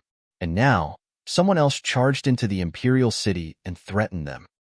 Yet they could not show the slightest bit of their infuriation. Though the woman inside the carriage had not even shown her face, no one dared to doubt her words. She merely released a bit of her aura, and it was enough to have everyone know that she was definitely not joking. She had that kind of power, and at the same time, would really do as she had said. Ling Han frowned. Now, he could absolutely confirm that the item she wanted was the Vial of Curses. After slight hesitation, he had Hun Yo enter into the Black Tower first, then ascended up the city walls. "Milord, milord, milord." When they saw Ling Han, everyone knelt down as if they had seen their savior. Ling Han laughed and said, "Don't look at me. Now, even if there were 10,000 of me, it still wouldn't be enough to stand against a single finger of hers." When they heard Ling Han say that, everyone wore disappointed expressions. Even Ling Han was no match for her, so what were they to do now? Ling Han looked into the distance and called out loudly, "We can negotiate, but if you make another move against me, I will immediately run, and I guarantee you will never find me again." Insolence! How dare you speak to our mistress in this way? The warriors of Sea Race all yelled in indignation. In their hearts, Helian Sun Shui was an existence on par with a divine deity, and they could not allow the slightest bit of blasphemy against her. A mere human actually dared to negotiate with their mistress? He had to be delusional. Yet a voice was heard from within the carriage as she said, "Then, let us negotiate." Obviously, Helian Sun Shui at the very least admitted Ling Han was very capable at fleeing after he had managed to successfully escape from her once. Otherwise, she would have simply apprehended him for interrogation rather than give him a chance for a negotiation. Chapter 535, Leading into a Trap. Chapter 535, Leading into a Trap. Ling Han smiled faintly. He knew that she would definitely be willing to negotiate. "I have a few questions to ask your highness," he called out loudly. "Oh, then you should first answer one question of mine. Otherwise, there would be no further need for discussion." Helian Sun Shui said calmly, "Is that vial in your possession?" "Indeed." Ling Han made no denial and said, "That's right. It is indeed in my possession." For a while, no further sound was heard from within the carriage. Mayhap Helian Sun Shui was too excited by the news and was currently getting her emotions back under control. After a while, her voice was heard again. "All right, what do you want to know? How did your highness come to know about the matter of this vial?" Ling Han asked. "There are some things which are not appropriate for too many people to know. Let us switch to a different location for further discussion," Helian Sun Shui said. Ling Han nodded and said, "All right, follow me but not too close. Otherwise, if I get a scare, who knows, I may never appear again." Helian Sun Shui gave a cold humph, obviously very displeased. Ling Han walked ahead, whilst the Sea Race followed behind. The direction that Ling Han took was naturally where the mine was located. If Helian Sun Shui really made a move against him, then he'd lead them to the shaft and kill them with a trap. On the landmass, the members of the Sea Race were not very fast. Thankfully, though, the mine was not very far from the Imperial city. As a result, in less than half an hour, they arrived at their destination. "Stop!" Helian Sun Shui halted the advance of the carriage from afar and called out, "Human, is this place that ancient mine?" She had not been deceived. Ling Han stopped, then turned around and said, "That's right." A figure walked out of the carriage. However, her whole body was wrapped in multiple streaks of divine purple light, so there was no way to clearly see her appearance. One could not even see clearly if the figure was tall or short, man or woman. It was only faintly visible that the figure wore some kind of jade green clothing and had extremely long hair. "You all wait here," she commanded. "Yes, Your Highness." Everyone else strictly obeyed her order. Hellion Sun Shui walked towards Ling Han. She had enough assurance that as long as she was near enough to him, she could take Ling Han down directly and not give him any single bit of chance to escape via teleportation. "That's close enough," Ling Han said, smiling. Actually, with his divine sense, he could allow her to walk a bit closer, but there was no need to let her know his limits and trump cards. Hellion Sun Shui could not help but sigh internally. If she attacked from this distance, she only had a 30% chance. "Your Highness, you may speak now," Ling Han said. Hellion Sun Shui gave a soft humph. A mere flower blossom tier cultivator actually dared to behave as if he was on equal terms with her, which was something that made her feel very displeased. But for the sake of that vial, she suppressed her anger and said, "In truth, I was the one who deliberately leaked the information to Xian Kong Yun." Ling Han was flabbergasted. Xian Kong Yun was only a chess piece. Killing another with a cursed tool would leave no traces behind. No matter how bizarre the death had been, it would still be identified as natural death because there was absolutely no need for the killer to personally make a move. So how could it be possible that the game would be given away? But if one used a cursed tool, there was one clear fact. Either that the victim was too powerful and the user had no way of fighting him face to face, or it was possible that the victim's status was too unique and the user could not make a move right out in the open on him. Which category did Hellion Sun Shui belong to? Thus, when Xian Kong Yun died so inconceivably, you immediately guessed that he must have been killed by the cursed tool, and so charged over here with your people, Ling Han deduced. "That's right. If too much time had passed, you would have naturally fled, so how would I be able to find you again?" Hellion Sun Shui said. Ling Han was curious and asked, "You are, at minimum, a high-level heaven tier cultivator. You seek the cursed tool. Could it be that you want to kill a shattering void tier cultivator? If this really could curse a shattering void tier cultivator to death, then what level would this jade vial be? A god tool? That is not something that you need to concern yourself with." Hellion Sun Shui humphed and said, "This kind of treasure is not something that you can possess. Hand it over to me, and firstly, your safety will be guaranteed, and secondly, I can compensate you with a spirit tool." "Oh, what kind of spirit tool? Is it as valuable as this one?" Ling Han drew out the demon birth sword. Very obviously, Hellion Sun Shui's figure stiffened slightly. She had definitely seen through the level of the demon birth sword. That was a level 10 spirit tool. What could she produce that would move Ling Han? She had really underestimated this human. His wealth was really a bit shocking. She paused, then said, "I am determined to get that vial, so I advise you to hand it over. If not, then even if you flee to the ends of the world, I will still find you." Ling Han smiled, then asked, "Really? Are you sure that wherever I go, you will follow?" Hellion Sun Shui humphed coldly and was just about to begin boasting. But then, something dawned on her as she looked ahead and said, "So this is what you're relying on? To escape into the old mine?" "Naive," she said coldly. "Now that the cursed tool has been withdrawn, the cursed chi in this place would begin to drop, and who am I? A member of the royal clan of the Northern Sea.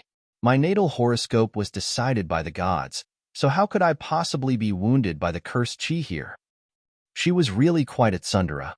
Unfortunately, she had no idea what kind of changes had taken place here. Cursed chi was really nothing in comparison. Ling Han laughed loudly and said, "Then, come chase after me. Who knows, if you manage to catch up to me, maybe I'll let you have it." Hee hee. He broke out into a run and fled into the old mine. Hellion Sun Shui did not know what hee meant, but after a moment of thought, she was sure that it was not very possible that it was a compliment. Immediately, she gave a cold humph and followed him in. Ling Han moved recklessly and attacked madly. He wanted to draw out the 12 ancient corpses beneath the ground here.